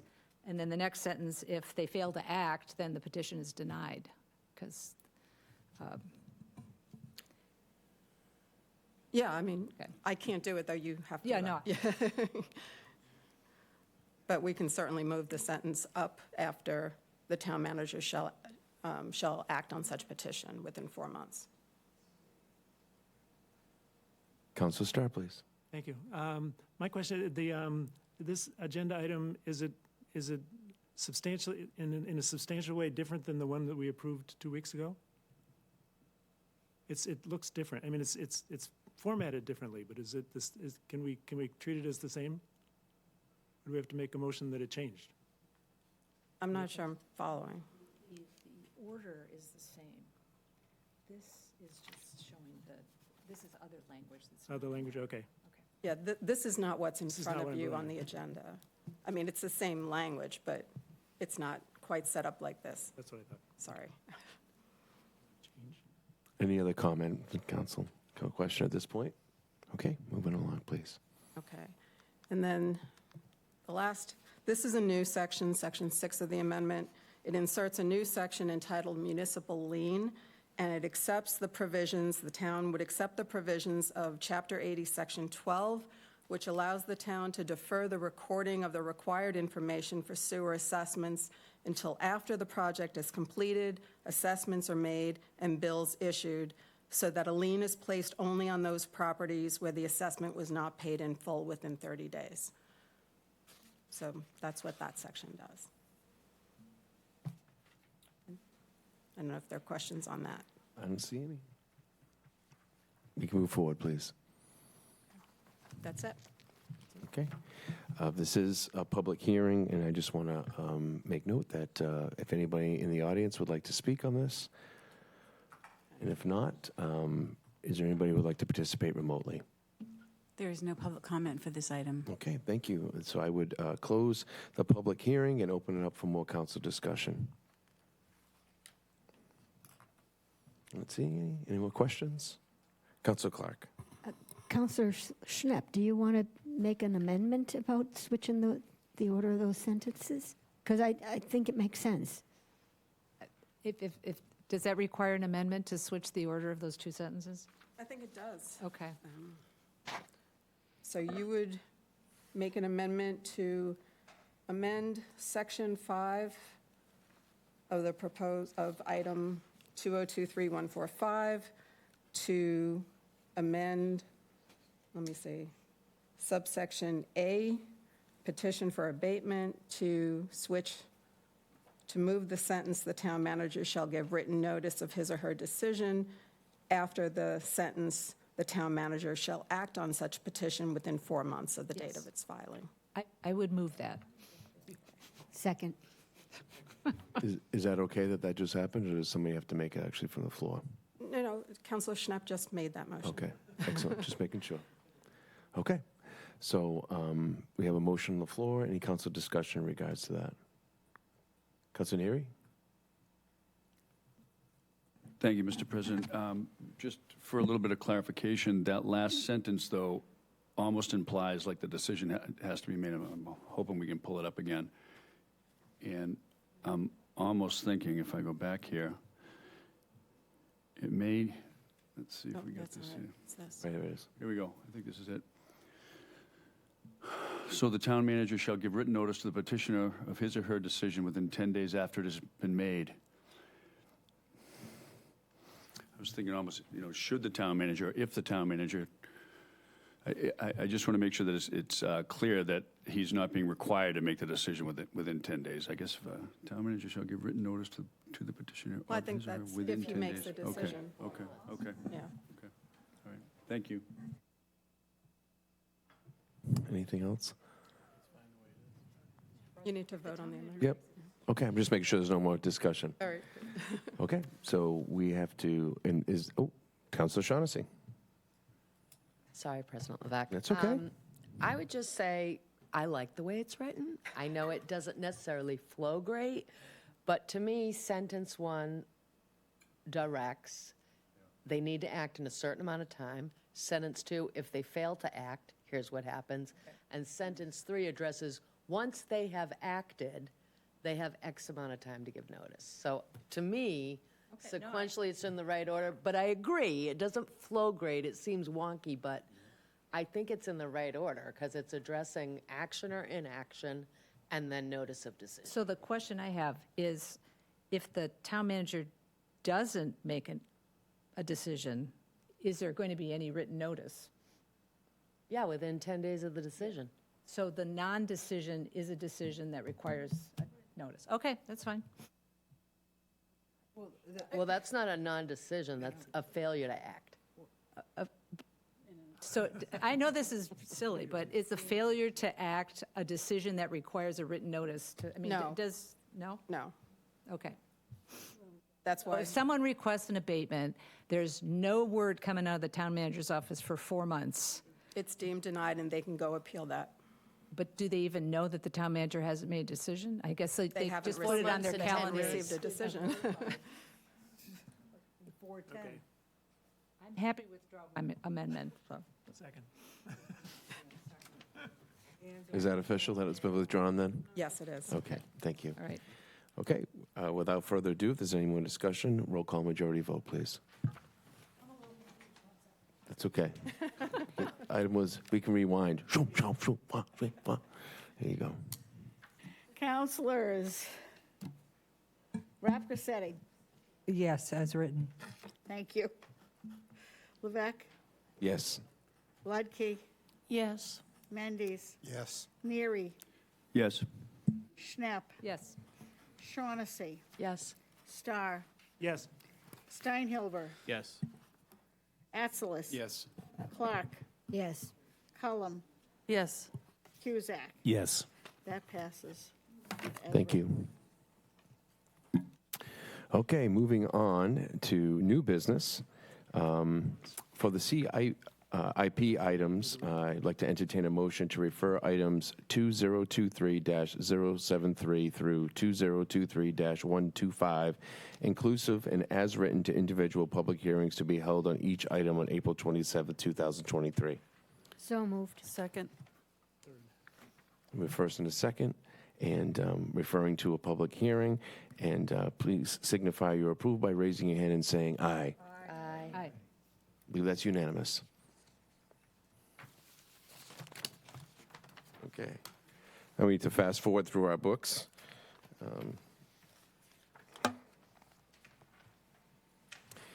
And I would, at this point in time, entertain a motion to suspend Town Council Rules 12 and 15 for item number 2023-146, so we can approve this in one reading. So moved. Second? We have a first and a second on that, and if we could, I guess, any council discussion in regards to that? As chair of the appointment committee, I just wanted to ask the indulgence of the council to suspend the rules this time, since there would be a 6-week waiting period between our council meetings, and there's a number of positions that would be very important to fill as soon as possible. Great, understood. Okay. And so if you could please, again, we're just this is a vote to suspend Town Council Rule 12 and 15. And if you could signify approval by raising your hand and saying aye. Aye. I believe that is unanimous. And so, Councilor Schnepp, please, if you could, item number 2023-146. Thank you, Mr. President. This is an item of new business. We will be voting on tonight by a majority. Item number 2023-146, appointments to a board, committee, or commission. That the town council appoints the following individuals to a multiple member board, committee, commission: Council on Aging, Elaine Ryan, as a regular member to a term expiring 6/2025. Hyannis Main Street Waterfront Historic District Commission, Cornelius Cawley, as a regular member to a term expiring 6/2023. Mid-Cape Cultural Council, Nicole LaClure, as a regular member to a term expiring 6/2025. Recreation Commission, Sharon Brown, as a regular member to a term expiring 6/2024. Second. Right, we have a first and a second. Any discussion? Okay, not seeing any. Please signify your approval by raising your hand and saying aye. Aye. Thank you. Thank you, Appointments Committee, for all your hard work. Councilor Cusack, please, if you could, item number 2023-147. My pleasure, Mr. President. Thank you. Yeah, new business, item 2023-147. This is an appropriation order in the amount of $1,362,962 for new accessible playground equipment at the Osterville Recreation Playground located at 93 West Bay Road, Osterville, referring to a public hearing on 4/27/2023. Second. And a first and a second referring to a public hearing for 27/2023. Please raise your hand, signify approval by saying aye. Aye. Okay, we move that on. Next item, Councilor Atzelis, please, item number 2023-148. This is an item of new business.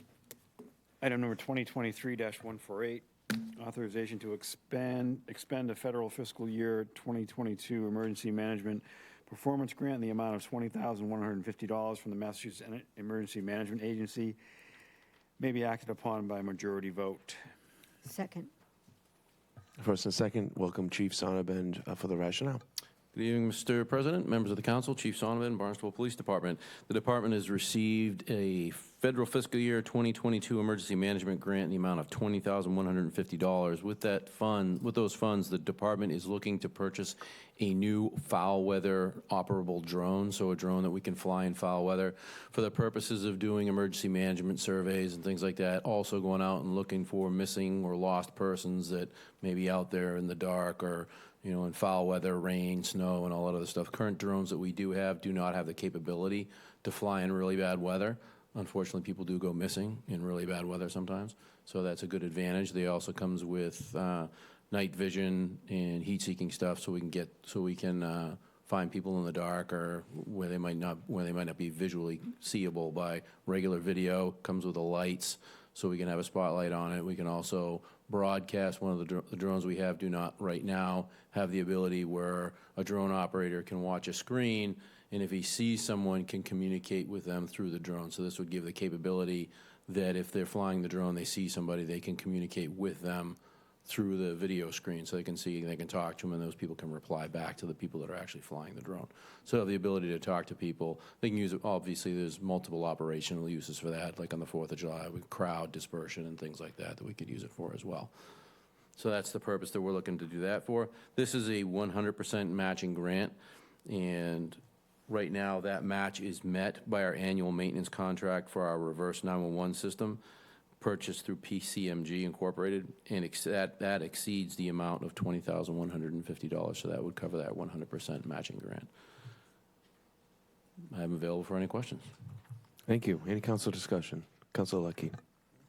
I was just curious, how large is the drone? Is it something, how would you transport it? They usually come in a box. We could transport them in the cruisers. They're probably about the size of this top of this table, some of the larger ones. We already have one that's similar. This is the next grade up, so it's about the size of the top of this table here. They come in a box. They can come with several batteries. It'll also have an LCD screen or a TV with a stand that we can take out 2 different scenes, so you can actually watch it on a larger display screen, so you can see things. So it's completely mobile. I mean, everything, you move around with it. The That's correct. screen, We can everything. we put them in the cars, and they can charge the batteries in the cars, and then we can just drive it to wherever we need to. Excellent. Oops, sorry, Councilor Cusack. Thank you, Mr. President. Just real quick on the staffing of it, you said who's going to be operating the drones? Obviously, always officers, correct? Well, correct. We do use officers that because they have to be licensed pilots to do it. They have to go to. They now require that you become a licensed pilot, so they have to go away to training. So we train all the drone pilots to do So that. no increased training costs because it's already they're getting this license. Correct. We already have trained operators. Yes. Thank you. Any other questions on my left? To my right? Anyone? Okay. Excellent. Thank you very much. And with that, if you could signify your approval by raising your hand and saying aye. That is unanimous, sir. Thank you very much. Have a great evening. Appreciate it. You too. All right, 149 has 2023-149 has already been. It was a little while ago, but it was approved. And moving on, Councilor Shaughnessy, if you could please, item number 2023-150. Thank you, President Levesque. This is item number 2023-150, new business which may be acted upon by majority vote. This authorization to expend fiscal year 2023 Cultural District Grant in the amount of $2,500 from the Massachusetts Cultural Council's Festival and Project Grant Program for the Hyannis High Arts Cultural District, as read. A first and a second, and we have Director of Planning Development, Elizabeth Jenkins, with us for the rationale. Thank you, President Levesque. Elizabeth Jenkins. The town of Barnstable, through the Planning and Development Department, was awarded a $2,500 grant from the Massachusetts Cultural Council's Festival and Project Grant Program in support of a story walk and storytelling music program conducted in partnership with the Hyannis Public Library and Arts Barnstable. These events taking place in June within the Hyannis High Arts Cultural District. The goals of the project are to acknowledge and celebrate Hyannis's cultural diversity, to promote inclusiveness, and to share some of the immigrant experience through story and song. $2,500 was the maximum grant award, and this is the first time that cultural districts have had the opportunity to apply through this grant program. Despite the annotation in your agenda, staff assistance for this was provided by our Arts and Culture Coordinator, Melissa Chartrand, as well as Alice Marcus Krieg, our Grant Coordinator. Thank you. But of course. Any council questions, discussion? Okay, not seeing any. If you could signify your approval by raising your hand and saying aye. It is approved. Thank you very much. And thank you, staff, for us, please. Okay, next item of a new business. Councilor Steinhuber, please. Item number 2023-151. Thank you, Mr. President. This is item 2023-151, supplemental appropriation order in the amount of $35,000 for the purpose of paying operating expenses of the legal department for the services of the law firm of Anderson and Krieger, which is serving as outside counsel to the town with respect to 2 lawsuits filed against the town by the Conservation Law Foundation. I'd like to refer this to a public hearing on April 27th, 2023, as written. Second. We have a first and a second, and moving to a public hearing on the 27th. Please raise your hand to signify your approval by saying aye. Thank you. I believe that is unanimous. Madam Vice President, if you could please, item number 2023-152. Yes, I'd like to open and refer to a public hearing on 4/27/2023, item number 2023-152, order authorizing an intermunicipal agreement between the Town of Barnstable and the Town of Plymouth for professional services relating to the decommissioning of the Pilgrim Nuclear Plant in Plymouth by Holtec International and supplemental appropriation order in the amount of $23,667 for the purpose of paying the Town of Barnstable's share of the costs of such professional services, as written. We have a first and a second, and referring that to a public hearing on the 27th. So please, council, if you could please signify your approval by raising your hand and saying aye. That is unanimous. Councilor Starr, please. Item number 2023-153. Thank you, President Levesque. This is item 2023-153, new business. Authorization to expend a fiscal year 2023 grant in the amount of $27,333 from the Massachusetts Department of Environmental Protection to acquire 3 electric vehicle charging stations. Second. First and second, we have Director of Asset Management, David Anthony, here for the rationale. Thank you for staying. Thank you. Good evening, councilors. First, I'd like to especially thank Sean Hogan, who is our Environmental and Sustainability Manager. He was the one who was able to identify and secure this grant. You may recall that that was a position that was funded in the FY23 budget. He came on board in November, and in 4 months, he's already secured this grant, and he has several other ones that are in process. This essentially replaces 13-year-old electric vehicle chargers with new technology. This covers over 90% of the cost of the project. There's some residual costs that will be more than made up over the avoided cost of ongoing maintenance. Of particular note, Sean was able to identify similar chargers that were not being used elsewhere in town with other entities, and he was able to negotiate a way to get those parts and pieces to be able to get our current ones moving along. So that creativity certainly is of note. This is phase 1 of a 3-phase project to continue to take a look at our electric vehicle chargers. This replaces the 3 that we currently have.